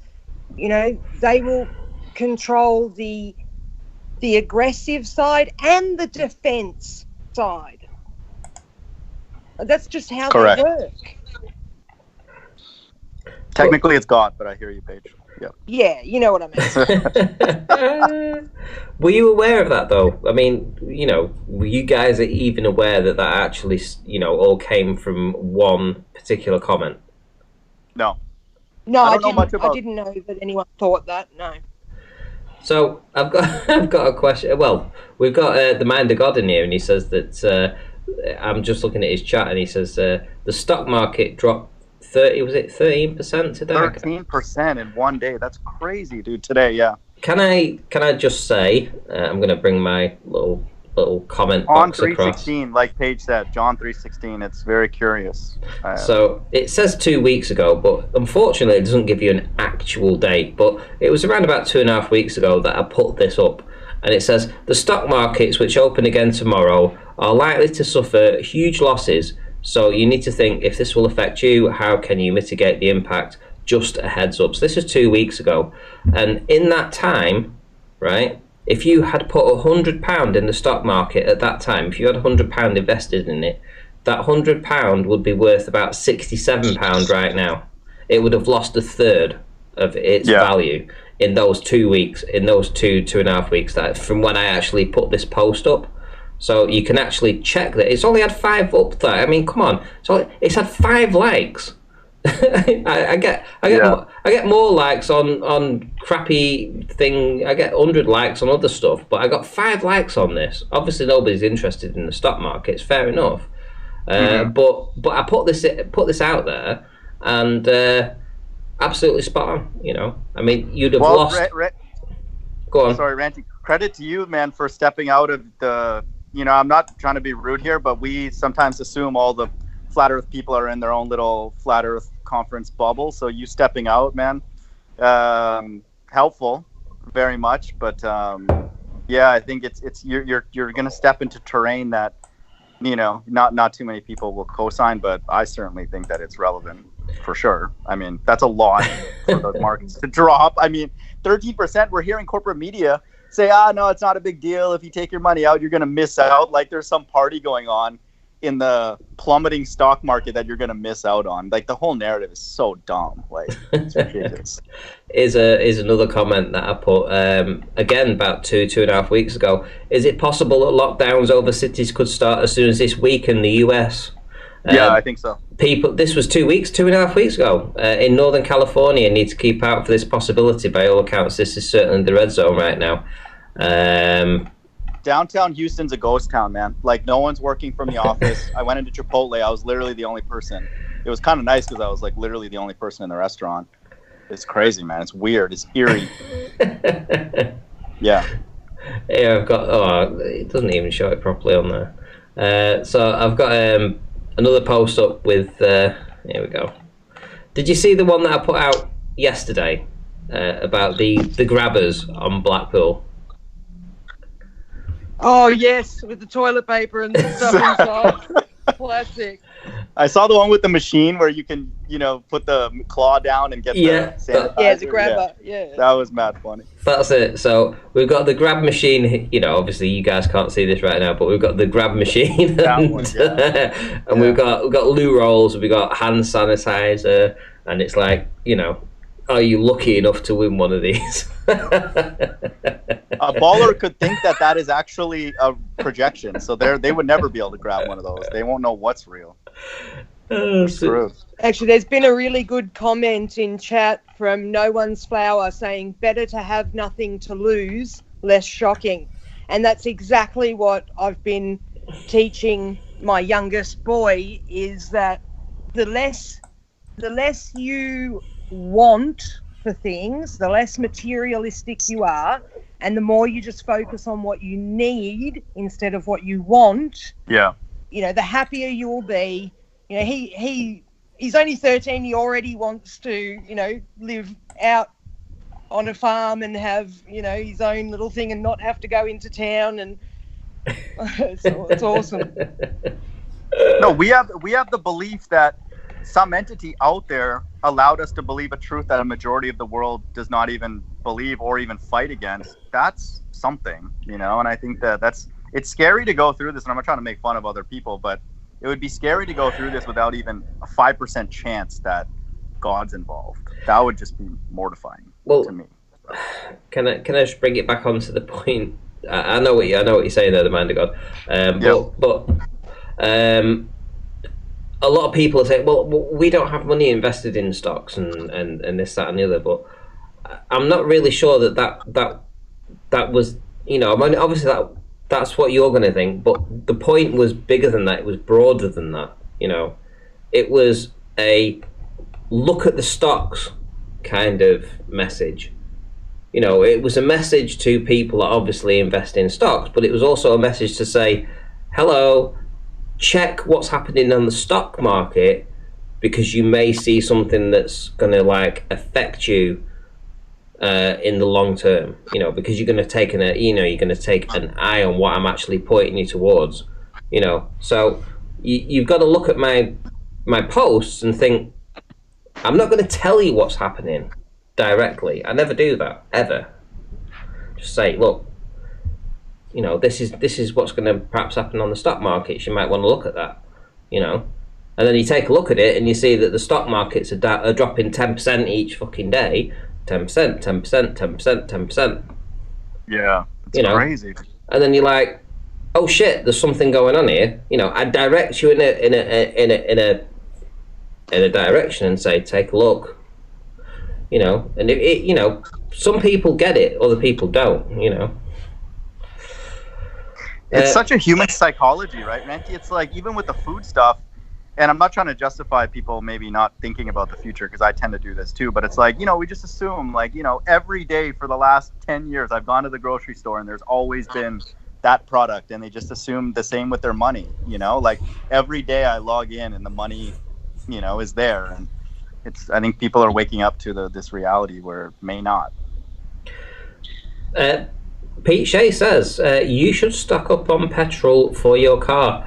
Absolutely, yes, you should. Yep. Yeah, I I've been can't keeping my cars full. agree more with that. Absolutely, 100%. If you can actually get 2 or 3,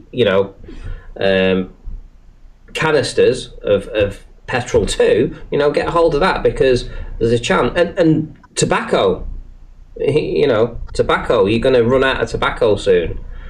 I've actually been buying tobacco. I don't smoke. I gave up smoking 3 years ago. But I actually bought tobacco this evening because I feel that it may be some kind of currency down the line. Seriously. Yeah. Damn, dude. Ranty, I've been thinking I'll just give up if it gets to that stage where I can't even buy smokes anymore. Then Ranty, dude, put your address in the chat so we can all come by and see what you got stored. Just spam the chat really quick with your address. That's brilliant, though. That's actually smart. For real. For real, because people will be losing their shit when they can't have a cigarette. Yeah, when they can't have a cigarette. Yeah, right. When you hang out the window with a 50-gram packet of fucking amber leaf and you're waving it under the fucking noses, How much would somebody be willing, to give you? What would they be willing to give you? Would they give you food out of their cupboard if they wanted it that badly? Yeah, they might. Yeah, that's proper. Yeah, they might. That's proper currency. That isn't fucking paper. Paper isn't going to make you a smoke if you're a cigarette. If you smoke cigarettes, Exactly. It's weird. I like being around people who smoke cigarettes and cigars, but I don't like smoking it myself. But yeah, I mean, I'm sure people have gone addicted and accustomed to that. That would be the first thing they'll freak out about. So, yeah, I'm shocked, and I've had about available. half a dozen just sitting while we've been talking now. Tobacco is actually pretty easy to grow if you've ever tried. Yeah. So I'm just it's letting. not tobacco that's bad for you. It's the shit in the filters and the chemicals they put in it that's bad for you. It's not the tobacco that's bad. But it's the thing, this is another thing. I'm sure that probably 20% or 30% of the people listening right now are smokers, and they haven't even thought for a minute that the supply line may affect the cigarettes or the tobacco. Yeah. But it'll affect everything. I am telling you right now that you need to go. If you've got money to buy some cigarettes and tobacco, and go and buy a carton or two. Go and buy it. Because you're going to need it. Because it will run out. I guarantee within 2 or 3 weeks, you'll be the stores will be struggling to supply your own brand of cigarette or your own tobacco, whatever. Cigarettes here, I don't know how expensive they are in your country, but over here they've gotten to around about $1.10 to $1.20 each. So a packet of 40s for me costs me about $56. A carton of 200 is about $220. Jeez. Yeah, very expensive. Inflation's for real. The basket of items they use to measure inflation, and they keep saying, oh, there's no inflation, then there's no inflation, but they pick items that they purposely are suppressing the cost. So it's ridiculous, man. Inflation's real. For real. Real, yeah, exactly. And if you've got, let's say you've got 500 quid in your bank right now, and you could literally go out and you could buy, let's say, 20 packets of tobacco, right? Okay, so you could buy that with that. But in 6 months' time, with that same £500, you might only be able to buy one.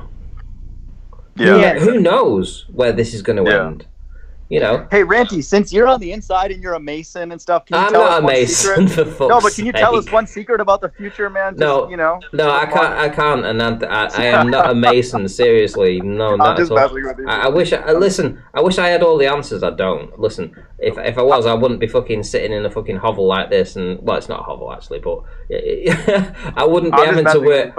I wouldn't be having to work for a living. Let's put it that Ranty, way. Do you believe, just from us, we're individuals, people like me are in this, do you, like Mark Sargent and all them, we hear him and we think he knows stuff. Doesn't it sound like he knows things that not everybody, we know as flat earthers? Do you get that vibe? When he talks, he's kind of like he's a hypnotist, I would say. Is a bit hypnotic. Yes. He's a bit hypnotic. When he's got this aura about him that kind of hypnotizes you. And Yeah, that's all I can say. I mean, he gets himself on the TV and he puts himself out there, which he, sort of like promotes Flat Earth, which is awesome. And he's updated his Flat Earth, what he talks about on these shows. He's updated that because the old stuff that he was talking about was getting a bit, it was like 2017, 2016, I mean, now he's moved into 2020 and he's getting better at talking about Flat Earth, which is good. But unfortunately, that comes with the side effect of not being put on the mainstream as much. Right. Because if you drop in too many truth bombs, I mean, you're not going to be put on on the TV again, Fair enough. But if you hear his audiobook, dude, it sounds straight from like the Bible of Mark Sargent, and you don't represent him, but I was just curious, like if you could drop us a gem, to give us some hope of the future. But fine, fair enough. No, unfortunately, I don't have any link. To be honest, I just do my thing. I'm just messing with you. I just do my thing, I mean, you thought I was a Mason months ago, and I was like, holy shit, man, are you fucking kidding me? My God. But listen, I don't base it. Well, yeah, maybe actually, yeah. I mean, I think it's just anybody who has a restricted topic, and that's why Pete, is in the chat wanting to get on. People who keep talking about the same thing over and over again, that's weird. And yeah, it's weird. It's just odd, We could still be wrong, like just because I talk about the same thing over and over again, but I also freely admit that I could be wrong, and if it doesn't happen, I'm not gonna keep believing stuff, but it's people who keep saying stuff over and over again, because Pete is waiting for Aristarchus to come on April 22nd, man. So I've circled that day. I'm not going to golf. I'm going to wait, and hopefully the dodo shows up. I think you guys should have it out with Pete. What do you think? Do you think I should bring him on? Do you think I should bring him on and you ask him? I'm bowing out if you at his own risk. I've got a headache already. I don't need to listen to the same. I mean, he literally says the exact same thing every time. Like, I tried to listen to him. I tried giving him, the benefit of the doubt at the start, thinking, okay, maybe he's found something that, I haven't found yet. So I listened to it. But when all he ever says is, have you considered? And then he'll say the same thing, and have you considered? It's like, yeah, I considered it. Now what? Like, you literally just keep coming back saying, have you considered? Have you considered? Have you considered? Yeah, I fucking considered. Now what? He's not giving us any more information. He's not expanding on his ideas. He's not, it's just the same thing every time. I want to shout out Leah Templar in the chat who says, Ranty is a painful and decorator. I'm a painful. Legendary. Oh dear me, that's funny. Oh my god! Oh, I tell you what, I was in the paint shop this morning, and the guys on there, because one of them's taken some time off leave, because self-isolating and all that, and it was such a long time to get served at the till. There's one guy on there, and there was another guy in the back on the fucking phone. Anyway, so after about 20 minutes, finally got served, and the guy said to me, he says, "Do you want to buy some of this?" I went, "What's that?" And he showed me a loo roll with 4 for £20 on it. I didn't even see it. He had it on the shelf. 4 for £20. I was like, oh shit, I've got to take a photograph of that. So I've got a photograph of that on my phone. It was really funny. I was like, wow. I see memes like that every day. It's hilarious. Not that it's funny, but it's like funny. Yeah. People drive up and they think they're doing a drug deal, but they're buying like toilet paper. I've seen those, many of them. Oh, that was classic. Yeah, it's crazy, man. Remember where you got this from? If we're this dependent on toilet paper, what are we gonna do as humanity? Damn, man. Yeah, there's people having fights in the supermarket over toilet paper. Yeah. What are those people gonna do? Would you want to be their neighbour when they've got no food? Yeah. Like, the media has got us all thinking that we are against each other when, if we pooled our resources and helped each other, we could do anything. Correct. Yeah. But they want us all, you know, looking out for who's going to jump us next and who's around the corner and who's an agent and, you know, who's got a loud voice. It's like, no, fuck off. Like, my goodness. They're our enemy. If we just all agreed on that, I agree. We could create a very, very good setup, you know, in a few months. Yeah, really. Flat Earth Fokker was talking a little while ago about a community, a Flat Earth settlement where, you know, you people who wanted to live that way, you buy a huge big parcel of land, you know, thousands of hectares, and we all put in money and buy it, and then we all just live in, you know, and have your own gardens and have a community that you actually want to be a part of, you know. I want to people who can bake, and people who can make shit, build shit, and, you know, you just do what you can do instead of, you know, working a job you hate for paper monopoly money. For tokens. Yeah, it doesn't make sense. Shout out to Ian Mattison, who says, he's given the super chat, says, this is for shares in Ranty's online store. Unfortunately, I don't have an online store. But he's talking about your house, Ranty. He's talking about your house. Oh, is he talking about the house? Right, sorry. He's talking about your house, man. My bad. Oh, fucking hell, right, okay. Listen, if anybody, honestly, do you know something? And this is the genuinely honest truth, right? The reason, I've got a bit of stuff stored, right? But if anybody needs anything, not that I'm going to post it to you, but I mean locally, you know, people that are in the street or, you know, really fucking needing of stuff, you know, I've got something that I can be able to give to them, you know? You know, we're in this together. I think at the end of this, whatever happens, you know, whatever the economy is like, or whether or not we've got food in the stores or whatever, but I think at the end of this, we're really going to have this sense of like camaraderie, you know, at the end of it, you know, because people will be helping strangers. You know, at the moment, hope so. We're all distant. You know, I don't know the next door neighbour. I don't know the next door neighbour that way. Don't know the person across the road. I don't know any of these people. You know, but I have a feeling that in 6 months' time, I probably will. You know, great. And you know, if I can help them out a little bit, you know, I will do, and I will do that. You know, because we're all in this together, and that's the way I see it. Ranty, that's a great point. Either we'll see it, or we'll learn it by contrast, by seeing the opposite. But I think you're right. Either way, that point will be brought home, you know, that we're better helping one another than ravaging each other. Yeah. Yeah. Exactly. Listen, Ranty, you know, if you want to bring Pete on, honestly, it doesn't bother me. Like, you know, I'll just go on mute. I think he's desperate to defend his honour or something. I don't know why.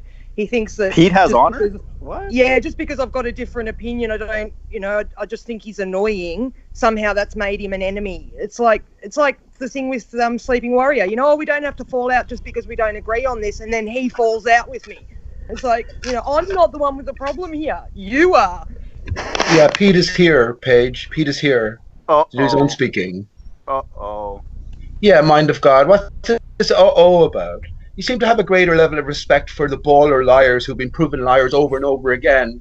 When Payge says something, then all you get from you, the Bible literalist mind of God, is ridicule. Right. And Payge, you have a mouth about everything, and it's stuff that I'm talking about. How do you know that you haven't considered it, right? If you haven't considered it, then how do you fucking know what you might be talking about or otherwise?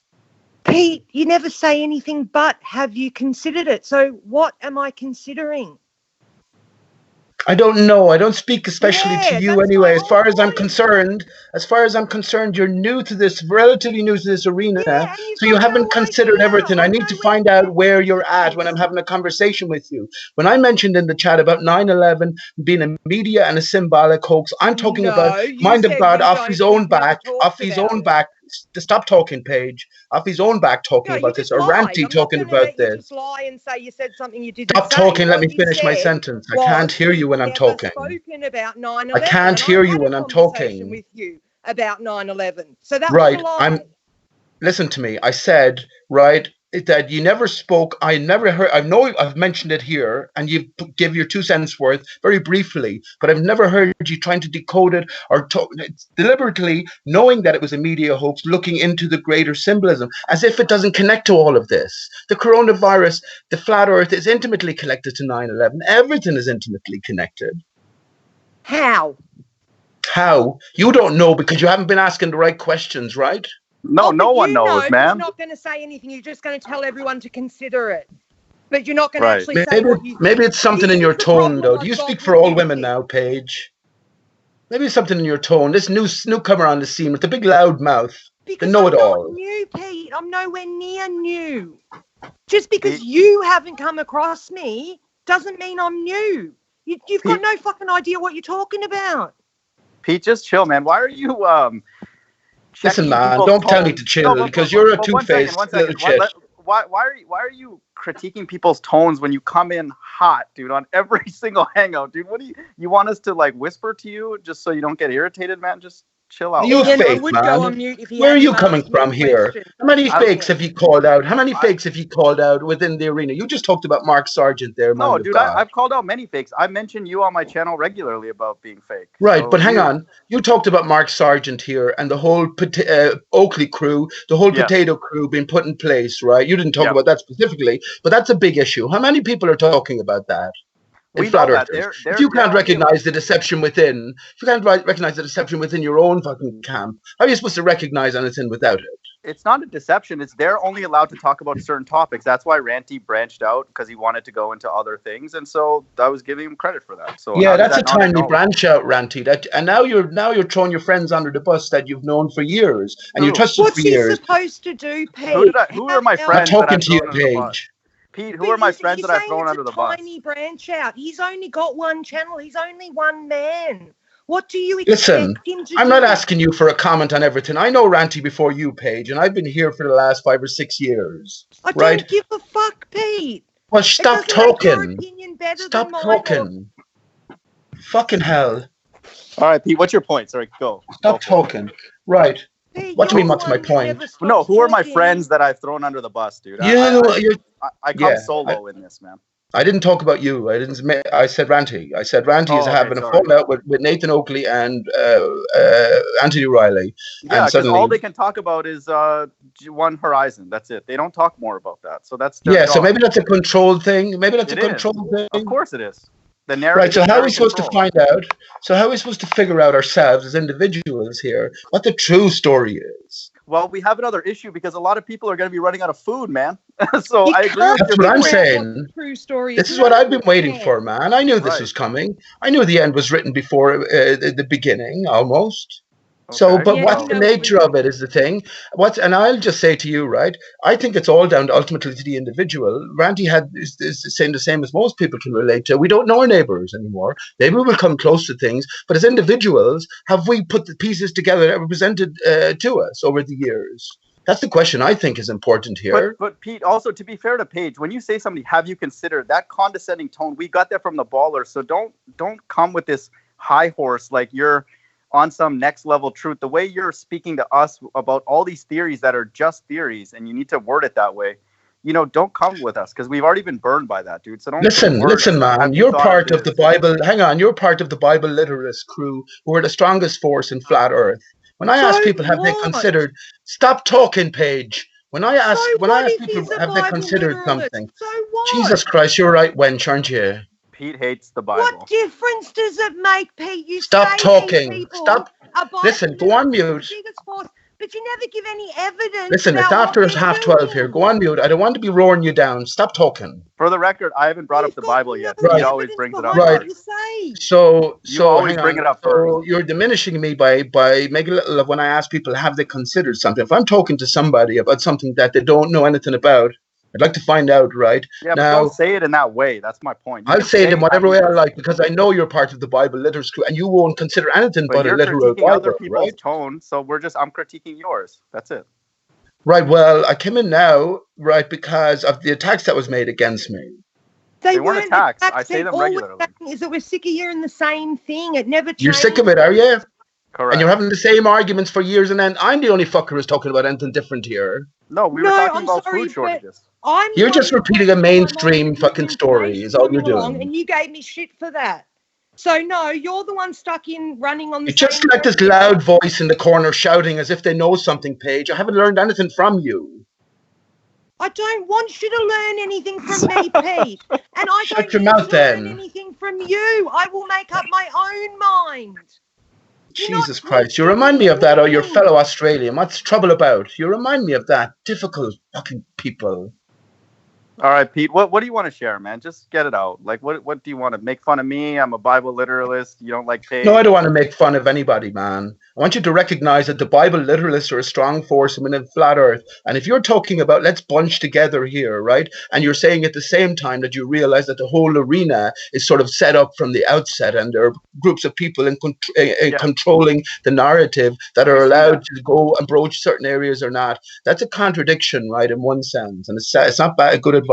It's not a contradiction. It's just we're waking up to how deep the deception is, that it's even encroaching potentially even on the flat earth. And you've known that, so credit to you. It's obvious to us now, many of us. Who's us? What do you mean it's obvious to us? Who's us? To people, doesn't seem like there's anything obvious. You just asked me a question. I'll answer it. I'm talking about the people who have not been in flat earth maybe as long as you. That's us. That's what I'm talking about. So what message are you putting across then? And who are you representing? You're a Bible literalist, and the Bible literalists are the strongest force in flat earth, right? As flat earthers, we understand that the church always controlled boats. Shut your fucking mouth, Paige. I'm in a group of people who are... It's your stupid shit, Paige. I've never heard anything from your mouth that's worth hearing. I don't want to tell anybody. Stop talking. Go on mute and stop talking. Dude, Pete's in a bad mood today, man. Pete, you okay, I'm man? not in a bad mood. Every time I say something, this stupid woman comes in and interrupts me. I'm not sure what dude. Okay. Snowflake. Yeah. Okay, so I'm a Bible literalist. Fair enough. I am of the many people who are now flat earthers who are looking for God and then looking for his existence. You know, we're trying to understand why were we deceived and what is the plan. That's what we're here to brainstorm. Right. So will you accept that do you accept that this arena is set up from the outset, mind of God? It has to be, yes. But I should have known this from the beginning, but I only would say that I've known that the earth is flat, like from a technical perspective, relatively recently, where I had comfort, like clear comfort. Right. But yeah. So if you're in knowledge of your position, sometimes maybe you should sit back and listen. Right. But do you understand that the Bible literalists are the strongest organized force here? And do you understand why they are? I'm sorry, guys. I have to interrupt here, right? So, shout out to Ninja Man who says, "Hit him, Payge, hit him." Right? That's really made me giggle. But realistically, I interrupted to say to Godzilla 37. This, to me, anyways, is great internet entertainment. Bring on blood sports. Indeed, hilarious stuff. And Ninja Man, yeah, that cracked me up. Thank you. Story interwoven into all of this. If you care about trying to figure it out somewhat, I think that would be helpful for the individual, don't you think? But Pete, 1 second. Let me elevate your mind. They report to Dearth and Sargent, who are simulation effectively atheists. So I don't know where you're getting this. The hierarchy is very clear that Oakley reports to QE, who reports to the Dearths and Mark Sargent. Mark Sargent is not an atheist. Neither is Dearth an atheist. He's effectively an atheist. Yes, absolutely. Well, then they're blatant liars because they're not atheists. There is a creator in their lives, and that's fair enough. Now, I have a different view on I'm just saying, first of all, that there are people put in place. What is the real motivation behind their actions? That's a different matter. That's a very deeper discussion. But if we're trying to figure out whose side is on who is on whose side, well, then all these questions come into consideration. So why not have that deeper discussion then, Pete? This is what I'm talking about. You just say the same things, and you always say things like, oh, that's for a deeper discussion, or, have you thought about why, or whatever, but you never actually say anymore. I'm easily capable of doing that, Payge, but generally on these type of platforms, last week we had Professor Bellend in, right? What are you going to get with that? Anytime there's any baller in, there's trouble. Let me ask you a question. Who Ranty brings on? I'm not saying that. There isn't the opportunity, is what I'm saying. Pete, who does everybody report to in your mind? What person do you think is the quote most powerful individual in Flat Earth? Who do you think? Listen, man, I think the creator is in control of everything. Okay, We're I having do an too. experience here. We're having an experience here, and it's all wrapping up. And that's what I'm saying. It's an individual's journey here. When I say about 9/11 or Aristarchus, right? I say that for definitive reasons. And if you don't want to hear it, that's fine. That's fine. You know, I understand it means nothing to many people, but I tell you something for nothing. It means something to the people who know. Because there's a story attached to our life. Now you're There's talking a about story attached to our earth here. I'm telling you that. We know what is bunk. We know about historical revisionism. That's why the Bible literalist. You should be the first to question whether the Bible is literal or not the last. I question. Sorry. Oh, dear me. Amanda Young says, shout out to Ranty, Flat Earth and Payge, you all are ace. Thank you very much. I'm sorry, I'm still laughing from from a comment that somebody said before. Ian Masterson again. And I made this response. Haha, shit roll for sale. One side used and 40% off. That cracked me up. There's a meme waiting there, I tell you. There's a meme waiting. Our everyday experience is an observation. But that's not even the matter. It's not about Aristarchus in one sense. It's about how good the individual has been at picking up the clues. It's like 9/11 conspiracy, for instance. Anyone who says that, oh, of course I know 9/11 was a conspiracy. Well, though it was handed to us on a plate. A dog with a mallet up his arse would know it was a conspiracy, but you were supposed to make your way through the layers of it and see it for the hoax that it was, but a symbolic hoax. So in other words, if you didn't take any symbolism from the greater 9/11 story, you missed the fucking complete meaning. But what I get stuck on is, at the end of the day, why does it matter if I miss the symbolism of 9/11? If I'm a good human being and I live my life being a nice person, I'm a good mum, I'm a loving wife, that kind of thing, why does it matter? Because it's your story, Payge. 9/11 was an inside job inside of you. It's not my story. Right, well, it is your story. It's your opinion of what my story is. It's not, it's your story. But you just don't know it. That's all, because you didn't take it further. No, I know what you're talking about. I just don't completely agree that that's what's happening. You know, I can't believe anything that I find from history, from books, from the internet. Ninja Man says, we're all shills apart from Pete Shea. Listen, if you're not a shill, according to Pete Shea, you're not even relevant. That's the way it goes. It really is. Listen, it took me a year to get the shill from Pete Shea. You have to work for that. Oh, and I live my life. And that's you, though. That's you, Payge. Yeah, but that's you. You don't have to have an opinion on everything, you see. Fun. And Ninja Man, you're ace, by the way. You're absolutely ace. Cheers for the super chat as well. Thank you. You live your life and the whole earth is shutting down, right, Payge? Maybe you'll ask yourself. Well, maybe you'll ask yourself. I don't like your attitude here, because maybe you'll ask yourself in time to come, maybe I should put a bit more time into thinking about that. Right? Why? That's what I'm asking. That's why? your own business. Think about what? I'm not trying to preach anything to you. I'm not trying to preach anything to you. But no, I'm not. No, I'm not. You are. No, I'm not. I'd rather not talk to you, Payge, actually, because of your aggressive tone. That was an aggressive. Wow. In general, when it's calmer, it's okay. You're pushing that. Pete, you're pushing that symbolism like a bunch of Mormon kids on the street who are just totally. No, I'm not. I didn't come here to talk about that. That's a different aspect of my research and my findings, mind of God. So right? You came here to make fun of Payge. I didn't come here to make fun of Payge. Okay, so what do you come here? What do you want to discuss? Who are you? What are you asking all these questions for? Who are you? Have you appointed yourself into some sort of a role here? I'm waiting. You asked me. I'm waiting for the God of the Bible to express himself in the way that he's revealed himself to me. And if that doesn't happen, I will tuck my tail between my legs and move on. Right, in That's between your golfing rounds, right? Exactly. Have you abandoned the legal name, mind of God? I actually don't even know what that means, and I don't find that interesting. You don't know what it means. You don't know exactly. You don't fucking know what it means. Right. I don't care. You don't know. No, you don't. Just like, That's all right, though. I'll warn anyone listening here. The Bible literalists are the strongest force here. The church has always controlled both sides. And just as Payge said, the narrative is always controlled. Now, ultimately, it comes back to you, the individual, deciding if there is any hope for you here. Where is the creator in all of this, right? I myself have a different take on it and say that there's a different story interwoven into everything that we've come by up to this point. And it was there for us to read, should we choose to read it. Now, I'm not saying that that's the only route to it. You talked about being a wife, a loving wife, and a person. Fair play to you, Payge, and I mean that genuinely. And the truth will come, I guess, from within as well. But there's a story to be read outside. And when we're talking now about the likes of coronavirus and what is and isn't real, well, then you have to be getting your information from somewhere. So the individual then will use their discernment and what they've come to learn over this experience, this journey, and apply it to maybe the finale, the final act of the whole story, the coronavirus. Corona relates to the sun. What is the sun? At least what I have to say about the sun in Aristarchus' mind of God is something definitive. I don't hear anything from many other people.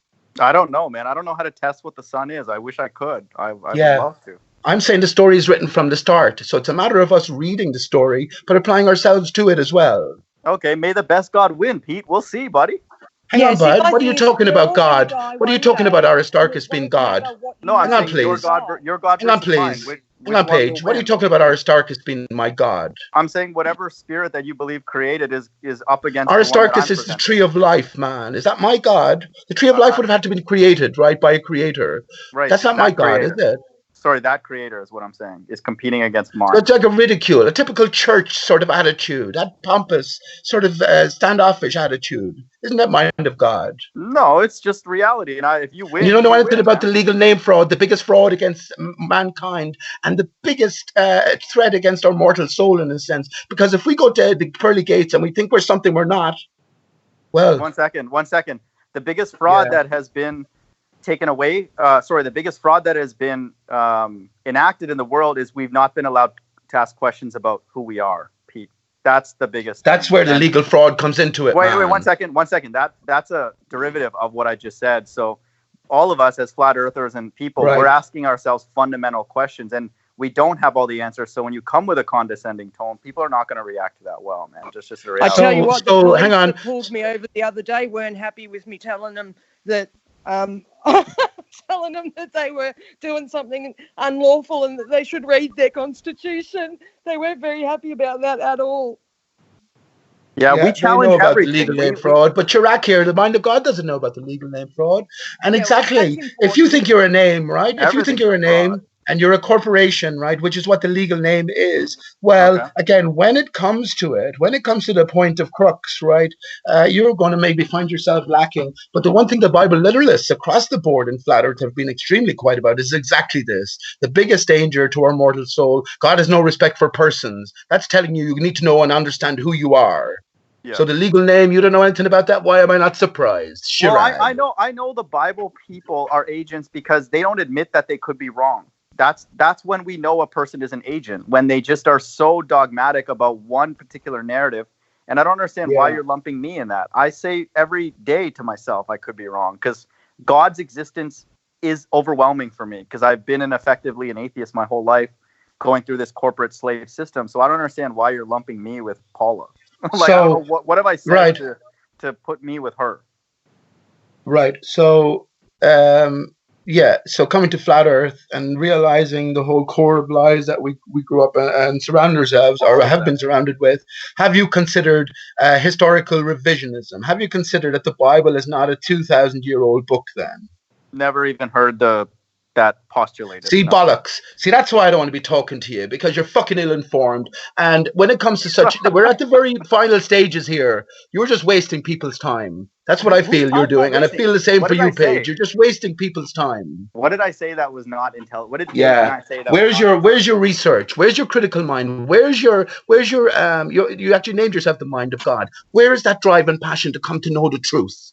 Well, Pete, tell me the truth then, man. Go for it. Get the fuck out of here. Get the fuck out of here. You're a fake, man. You're a fake. You're just the next line of fake. You're just the next level of fakes. As if I don't know. As if I haven't been in this arena long enough.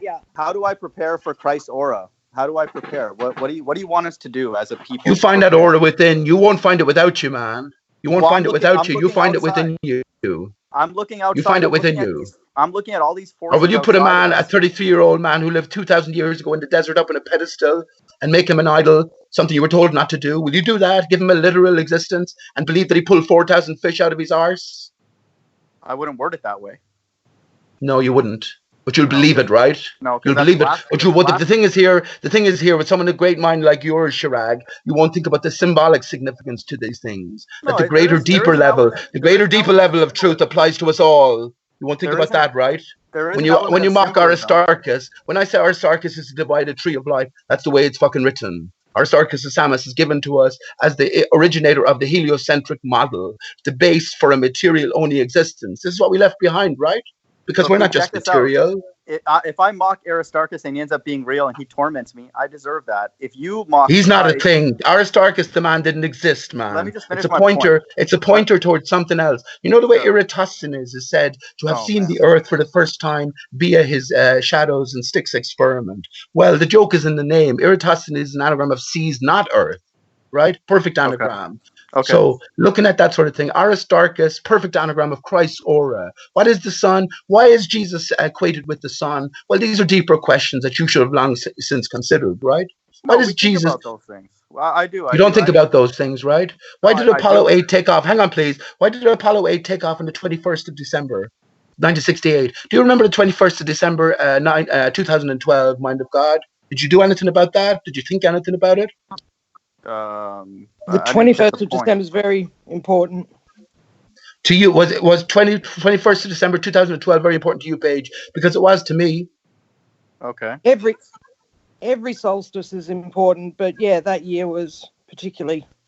Yeah, but I'm saying personally, did it have a big impact on you or anyone out there personally? Did it have a big impact on you? No. It did on me. Hell no. No. No. It's probably It's probably another day that I was enslaved here, away from the entity that created me. So yeah, this is what I'm saying. This is like a playground in one sense. You don't have to fucking talk to every fucker in the playground and get on with them. If we don't get on, that's fine, right? This is a time and a place in one sense. But Ranty has allowed ball earthers who come on and lie to your fucking face hours on end to speak. Right? So when I come along, it's usually against antagonists. And if it's not of one form, it's of the other form. I don't want to talk about any of this, right? Hang on, please. Can I just say, is the whole country shutting down now? No. The whole country is shutting down here now. Let Ranty have the mic. You just said I believe that I brought on Globers on there to spread the lies. Well, how do you know that they? No, I didn't say that. What did you say? I said they've had oceans of time. They've had oceans of time to spread their lies. Okay, which is all they do. We know they're liars. So why did you bring? I'm just saying. Why did you bring up my channel? I was criticised for never expanding upon anything, Ranty. Isn't that expanding? Isn't that expanding? Where most of the flat Earth channels don't allow a globe earther to come on. Am I expanding by allowing a globe earther to come on and interact in that way? Is that expanding? No, hang on. We're getting the point wrong. I was talking about what Payge said, and I'm not allowed, in general, to expand upon ideas which take time to express, right? I wasn't talking about that. Are you saying, well, if you're asking me that question directly, I'll answer it? Absolutely not. There's absolutely no point anymore dealing with any ballers at this stage, unless it's for the purpose. That's insane. Unless it's for the purpose. Unless it's for the purpose of newcomers coming in. Hang on. And do you know why that's insane? And I'll say it for now. I didn't understand refraction, and I didn't want to get into refraction. I didn't want to talk about refraction.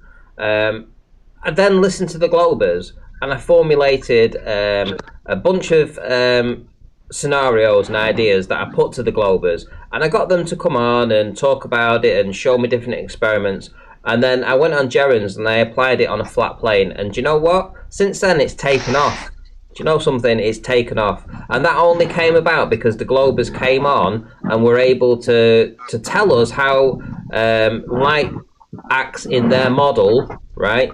Through the gradients, and I was able to apply that on a flat plane. Now, doesn't necessarily mean that I agree with that, but do you know what? It opened a whole bunch of shit to the Globers because it destroyed their argument. Now, if I hadn't have brought them onto the debate to talk to me about this, that would never have happened, right? And you can't deny that hasn't happened. because it has. There's people talking about it right now. In fact, it's one of the hottest topics right now. Refraction over a flat plane, and it all started like fucking 3 months ago when I fucking started talking about this and got these Globers on. So you can't say that what I do doesn't advance this argument. And if No, we want that wasn't to that wasn't what I was encourage free answering. speech, we I need wasn't to saying let that. everybody have free speech. We can't, it's like Paula banned me because I told her the sun, S-U-N, walks on water. She banned me, like blocked me from talking to her. But she wants to be allowed to say anything she wants to say about what she believes the Bible is. But the minute you disagree with her, she wants to shut you up. So She's That's what I'm lost. saying. There's snakes in the grass. There's snakes in the grass. Let me just say to Shane here. I don't agree with stopping people from talking because you don't agree with them. That's all. It's too late in the game, Paige. What if this was all set up to be this way and it was like a big distraction, and then before you know it, well, Armageddon, to put it in a light sense, is up on top of us. The whole country is shutting down. The whole world is shutting down. What that leaves us, I'll tell you this much for nothing, right? What goes along with all of these sort of not hoax events, these occasions, right, is, well, the petrol prices always come down beforehand, but the communications are always shut off as well. What would we all actually do? Think about this as individuals out there. What would we all do if we were shut down from having this facility, the ability to communicate across countries, across the world? Right? We'd all go back to our own thinking. And where would you be with that? I'll ask that as a question to any individual out there.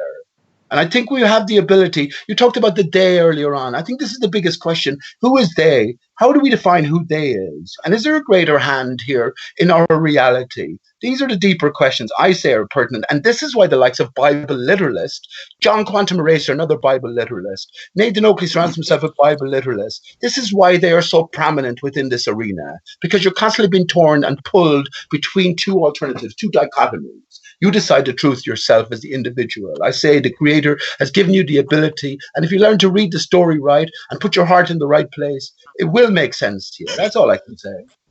See, I'm of the opinion that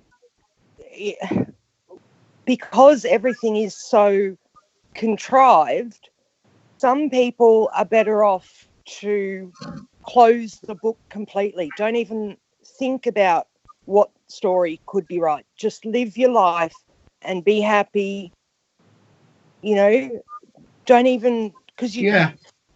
They're the people like my auntie or someone like that, though, who are decent people, and they'll make it through just on, decency and love alone, right? But they're not reading the story. If we are reading the story, can we grasp? Otherwise, what's the point in reading the story?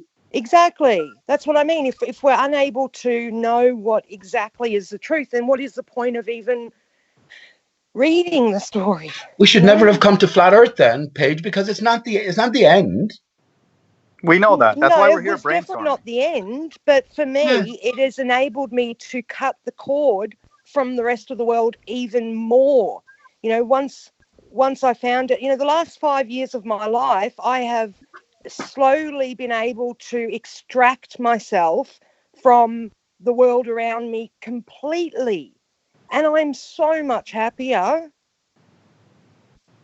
I don't let their stories worry me. I don't think about their stories because I know their stories. If there is a creator, if we were created, which I do believe we were, then when I die, he will look at my life and go, yeah, she was, a loving human being. You know what I mean? Well, all I'll say to that is, and that's fair enough, well, then you shouldn't read the story at all. Because once you do get involved in a little bit of the story, you dip your head in here or there, and you start commenting, you could be totally out of context then and not have the right baseline foundation for what you say. Hey guys, I'm just going to make a bit of a plea here to the people who are watching. So if you know Roxanne Glenn, so you'll know her as Roxanne the Globalist Denier, she's been finding it really difficult to actually find any food supplies where she lives. So if you find it in your hearts that you can actually afford to help her out, I'm going to post the PayPal link if you want to support her. Don't give me a super chat, just give her a super chat if you can. Sorry, not super chat, a PayPal donation if you can. We've got maybe a week left before the shit really hits the fan, and she's got kids and all, and she's really struggling, and she was crying to me before, and I felt really, really for her. I really did. But yeah, if you can help her, you know, please, you know, I'll give you the link. If you want to support, do, and if you don't. It's not a problem, you know. Back to the show. Or else look deeper into it and see a symbolic story being told, which is our story. It has to come. It has to connect all of us. That's what the greater story has to be, because we are one and the same, right? Pete, I got a question for you. That you did say you created your son, which obviously is very true and a beautiful thing. Whenever you speak about him, that energy that lives inside of him, who created that? Who's responsible for that? Oh, sure, man. I'm not an atheist. There's a higher power here. Exactly. And all I can say about that is, even if you don't want it to sort of admit it or personify it, we know the image that's associated with God, the very word God. Well, the least we can admit is like that greater power. It's a part of ourselves, even, you know. Fair Now, enough.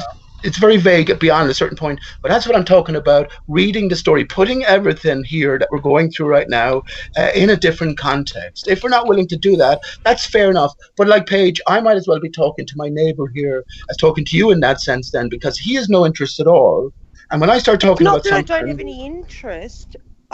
I'm interested in my story, my, you know, Right. where I've come from, but I'm not going to allow their stories to dictate what I do during the day, how much time is taken up, you know. Well, I mean, you can think about anything at any stage. This is not about doing what you do. Yeah, I sit down at the river on a day like today where it's blue sky and there's not a cloud in the sky. I'm sitting here looking at a beautiful spider web that a massive big spider created outside on my balcony. And you know, he runs out and grabs his little flies and runs back into his hidey spot again. And I think, what a great life he's got. You know, that's you don't get it, but she's answering your question, but you're not really acknowledging. No, but you should. Do you know what I think you should do then, Payge? If you're genuine, go offline. I've been thinking this to myself. What's the point in all of this? As Shirag has just said there, and Nathan Oakley's, it's just been the same. Hang on, Payge. Let me finish a sentence. Let me finish my sentence, please. Hang on, please. I'm talking.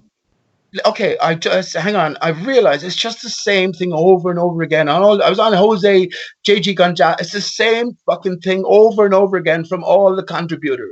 Yeah, it's rehashing over and over again. What's the point of being online here? If we don't know any truth regarding the greater coronavirus, are we going to get swept up? How will we inform ourselves properly? I think it's something serious that we're all going to have to start considering soon anyway, is a communications break and not being able to communicate online with other people. Will it be a help? Possibly. This fucking internet has created more trouble in people's lives, like I'm sure. Especially conspiracy people's lives, right? Why are you so worried about how she's using her time? This is the only show that I even participate in. Like, and it's only because I enjoy Ranty's company. I enjoy talking to him. We have very similar ways of thinking. You know, I don't. About what, for instance, Payge? About what? Sorry? What do you think in a very similar way to Ranty about? Well, we've had very similar experiences in our lives. We've gone through very similar things. The loss of our partners, that kind of stuff. You know, the way he thinks with allowing people to have the freedom to speak, even if we don't agree what they're saying, that, you know, you give them enough rope, they'll hang themselves. You know, I agree with that. You know, I find him enjoyable to talk to. And yeah, but any more developed sort of areas of his thinking that you agree with? Pete, why are you asking this, man? Because she made the statement. I'm just asking. That's kind of personal. It's things that Ranty and I talk about when we're not live, you know? No, I'm not talking about personal stuff. I'm talking about general areas of inquiry, like we're all going through now. Doesn't matter. Forget about it. You're the one who said it, by the way. And you said this is the only place you come to. That's fine. That's fine. That's fine. I don't question You're anyone's too motive. paranoid, Right? bro. Just relax, man. We're just I'm human. too paranoid. I'm too paranoid. The whole fucking country is shutting down here. Well, it looks like maybe, but we only found out about this recently, man. It kind of popped up. No, you didn't, man. I've been expecting this for years. I thought it was actually. Hang on, please. I thought it was actually going to be last year because of the 19. I knew 19 was the 8th. I knew 19 was the 8th prime number, and I also 911 was about 2 becoming 1. Did so you prepare, 9/11 Pete? is 11/9. Hang on, please. 9/11 is 11/9 or 1/9 if 2 become 1. Did you 19? Did you prepare, Pete? I knew 19. Did you prepare? Have you got supplies in? Did you prepare? Are you a prepper? No, I'm not bothered about that. I'm glad this is happening because I know it's coming down. I'm not bothered about that, Ranty. I'm genuinely not. I think it's not a hope. So how are you going to feed yourself? I'll worry about that. Sometimes the sort of need brings out the best in all of us. I don't think it's going to go down in the way that you think it is, right? Okay, so tell us, how is it going to happen? In the making from the beginning, right? Tell us, how is this gonna play out? Tell us how are you gonna I mean, how much food have you got in? How many days have you got, would you say? It's fine. There's no stocking up done here. No, I'm just asking in general. If everything stopped right now, we'd be okay till the end of the week, I guess. Okay, let's say 2 weeks. Let's say 2 weeks. If you eat everything out. So what happens when it goes to 3 weeks? I mean, if you can't, I mean, what happens then? I mean. Well, when it goes to 3 weeks, I'll understand that it's the same. I'll be in the same boat as all my neighbours here and all the people of Limerick here, Ranty, and other emergent reactions and actions will take place then. I'll deal with that. In one sense, as I mentioned it before, I think it'd be good for everyone to start fasting, right? And just understanding that we don't have this urgent need for food. It's more a sort of psychological thing. But people should be sun gazing. No, food's not psychological. I'm sorry, I have to correct I'm not saying that. The urgent need, I said. No, I didn't say the food was psychological. The urgent need for it, mind of God. I only eat 1 meal a day. I don't. Right. My body doesn't feel the need to eat. Yeah, right. And Payge is another aspect to all of this as well. Our bodies are changing. Have you not experienced that yourself? Yeah, definitely. I've experienced that. Right. So I think that, again, this is part of what I think is the greater story. Corona itself is a very positive word. Corona relates to the sun, right? But Corona also translates as crown. Now, who are we is the bigger question. Once we come to flat Earth, we realize where we're not. So at least we have some grounding to continue the search, and that search goes inwards. So I think all of this stuff is something extremely important. Yeah. We seem to be in a state of amnesia almost. Yeah. Like division. Imagine me consented to enter here, Payge, in a divided state, male from female, self from self, and maybe the ultimate goal was. Let's talk about food. Let's talk about food. I'm not going down that way, Shane. I'm just saying that, right? That's my position. Okay. My other half is gone, right? So we're male from female, self from self, and maybe that's the ultimate point of this life is to put the pieces together. Okay, so see, for me, that brings me to a really bad position in my thoughts because my partner died, and I don't want to think about needing to find my other half because I think I already did. Payge, he actually meant in a. I'm not talking about that. Yeah, he meant in a spiritual way. Yeah. Yeah. So no, hang on. Yeah, I don't mean that half partner, Payge. That's not what I mean. Flat Earth Island says, please tell Pete I have 3 weeks supply and if he is stuck, I'm around. Steamboat Quay in Limerick. That's from lovely. That's John. I know John, and I've met John in Limerick here. And I think that's the sort of thing that will happen, John. That everyone will start to come together. But I don't have these fear tactics. I've been looking for this to happen because I know that the script is written. The script you are, right?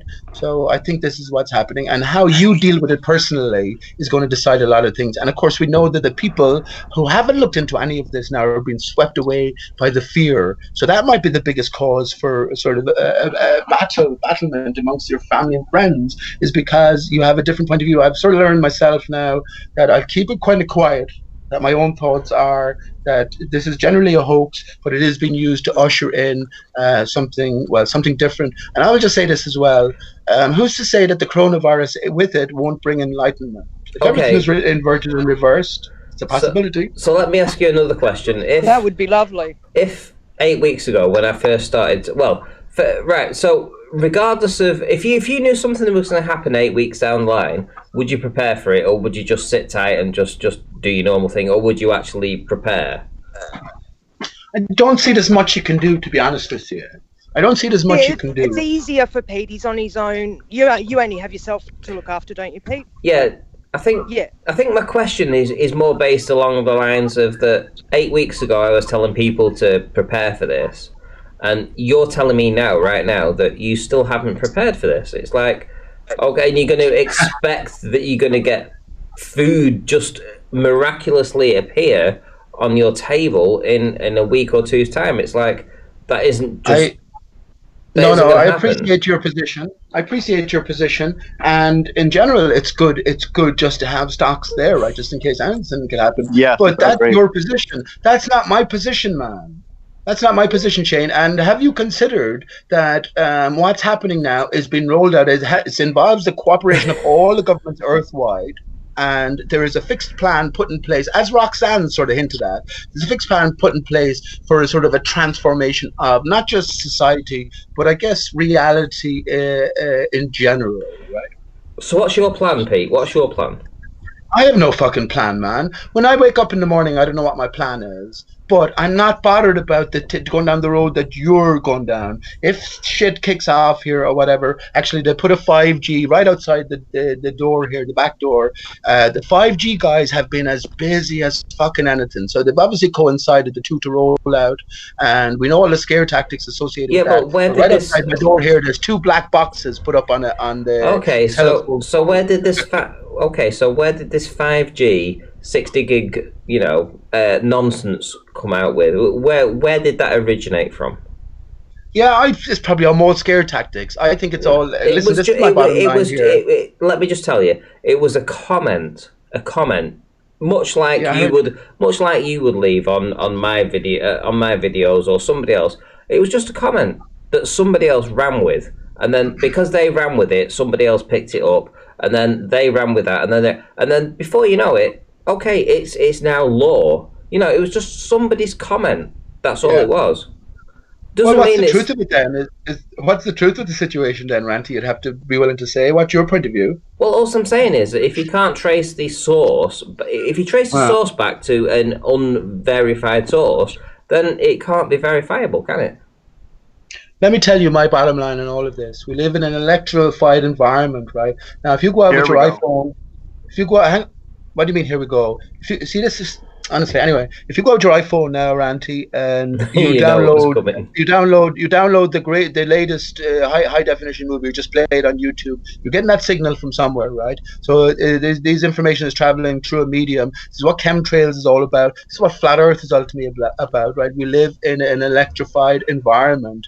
For whatever reason, I say we live in a broken system. I say the Earth is in a destroyed, divided state, and this is all about the repair of Earth, REPAIR. And I ultimately think that the barrier is being reinflated. And I think this is all set to coincide in and around right now. That's my honest point of view. Okay, so I have to agree with Pete about one sec, Page. Planning. Can I just stop you there for once? I will bring you in. I promise you, Page. Let me just get this. Yeah, you're right, Ranty. Right, so we have 120 people watching now. So I'm going to appeal to the 120 people watching right now. Please, if you get the opportunity to go down and drive around, let's say a 5 mile radius of where you live. Pick up all the supplies you're going to need to live for the next couple of months, 3 months, or whatever. If you can afford it, that is. If you can't, if you can get a credit card, put it on your credit card. Because ultimately that's all just going to end up going to shit anyway.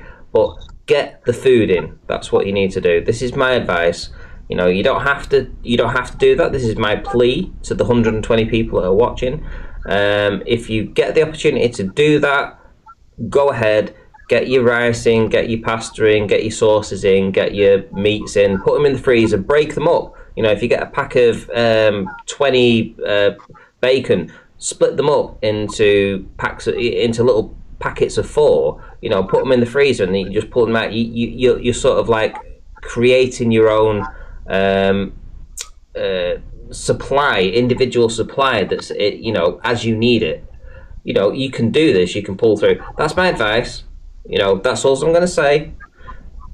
And now I'm going to go back to now I'm going to go back to the now I'm going to go back to Payge, who's waiting to get in there. So I just needed to get that in.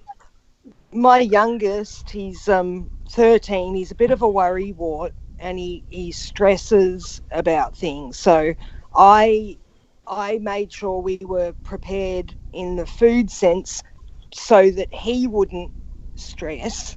But I'm sort of the same thoughts as Pete, that I don't have a plan. I don't wake up each morning thinking of a plan. And I tell him, you know, at the end of the day, you can't change what happens, whatever they're going to do, however much they shut the world down, you know, that kind of thing. As an individual, you can't stop that from happening. All you can do is control your reaction to it. So, you know, to stop yourself from being too fearful, just, you know, if you have to not think about it, then don't think about it. You know, as long as you can feed yourself, you won't have anything to worry about. You know, the fear will come when you can't feed yourself anymore, or you've got kids and you can't feed them. That's when you will get fearful. And if these elites do have a spiritual thing behind them, you know, if everything's based on frequency and vibration and stuff, then, you know, how do we know that their food supply isn't fear from us? You know, how do we know they don't harvest what we're feeling? You know, they tell us our emotions are just in our heads, but, you know, we have, what if they come out from your body and they can be absorbed by other things? You know, so you got to keep your heart light. Like in Egypt, where they have the heart weighed with a feather. You know, they weigh your heart against a feather when you die. So you got to keep your heart light. You know, don't let things bog you down and make you, you know, dense and dark and low. You know what I mean? Payge, can I read something funny? Sorry, really quick. I'm on my YouTube. I'm on my YouTube, like just the comments page, and then at the top, it's YouTube saying important. Due to COVID-19, we will conduct fewer human reviews to protect the health of our extended workforce. Unfortunately, this is the funny part. Unfortunately, as a result, we may remove content that does not violate our community guidelines. I don't know if that's a spelling mistake, but YouTube is just out of their mind.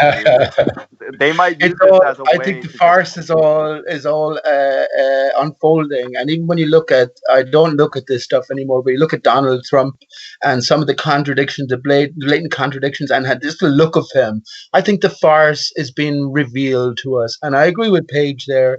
If you haven't heard that, when you're to meet your maker, if your heart isn't as light as a feather, you will not pass the pearly gates, or something similar. And I agree, it's carrying resentment, carrying this strong, dark energy with you, and you have to let everything go. And that means forgiving everybody, but first and foremost, forgiving yourself, or at least dealing with what you have. Or I even said this in my own hangouts, if it's a worse crime, imagine people now just saying, imagine people who, I don't know, they're coming close to death and they've killed someone and they thought they got away with it all their life, but now they're approaching death and their mortality is at stake. Imagine that heavy heart that they're meeting their maker with. You know, that certainly won't be lighter than a feather. But I think all things are capable of being forgiven, but we must sort of approach it in the right way. So I agree with you, but I'm not going against people stocking up on food. My own life is different.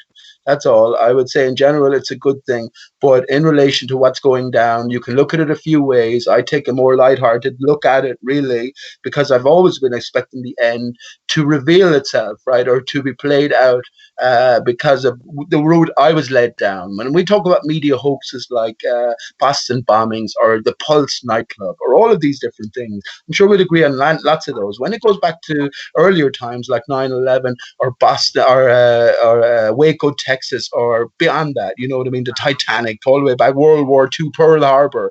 These are different matters, but nonetheless, they're still hoaxes, but they tie into the great story. Remember, 9/11, PNAC called for a new Pearl Harbor. So if the old Pearl Harbor was a symbolic hoax involving 3,000 fake deaths, well, then the new one is going to be as well, you know. So that's all I'm saying. If we spend time in looking at these hoaxes or investigating the conspiracy angles to them, I think myself, and I genuinely believe this, it's an absolute waste of time that you looked into it if you don't see beyond the literal and look to the greater symbolism. I would just mention one thing: the moon landings, for instance, right? So we had the rocket taken off. For the rocket is the penis taken off for the moon, the mother goddess, with the 3 astronauts, the 3 little spermies, for impregnation, because, well, there was an ultimate separation or divide. This is what life is about. If material only existence, where does that lead you? Well, that leads you into the baller camp, right? The material only atheistic worldview. And that's for contrast. Now we understand that that's not the case. Well, is there an onus on us as individuals to find out what is the case for our reality? Did the Creator imbue us with the ability to work it out? I say absolutely. That's what I think. Maybe Not fully, maybe man. the Not Creator, fully. maybe we like maybe we annoyed the Creator so much, saying, you know, well, we can live a physical life, you know, we'll be able to do it. So he's gone, well, okay, I'll let you do it then. Yeah, off you go. The fallen angels, right? The fallen angels, Page. What? There's no. That's a good question, actually. There's no female angels, right? Isn't that funny? There's not. Yeah, they're all. I'll tell you, there's no male angels either. Well, no, they're all portrayed as male names, like, yeah. Right, guys. And most of them are ending in EL as well. So this is all Michael, storytelling attached. So 8 plus 2012, 2020, friends. 2020. And 22 is a master builder number, one of their, you know, most important numbers. 22. I know you appreciate that S or 3 and 3 is 8, Page, or S and S and inverted S is also an 8. So this is why 88. People like Russian vids that put 33. You know, oh, this has got a 33 in it, so it's got to be a hoax. And it's like, I just keep thinking, hang on, you don't even know what the 33 is. Right. Well, yeah, I'm sure he does, but he likes to take the sort of literal on it. Like Brian Stabley, another man who talks about flat Earth. I was hated when I came into flat Earth by flat earthers for talking about the 9/11 media and victim hoax. Right, guys. I am not sure what happened there, but apparently Skype and everything seems to fail then. So I'm going to round up anyway. We are talking 1:30 in the morning. I've been going for 3 hours, so I will be back again tomorrow for another show. And in the meantime, take care, look after each other, and stock up if you get the opportunity. Trust me, get some food in and prepare. And I'll see you all tomorrow.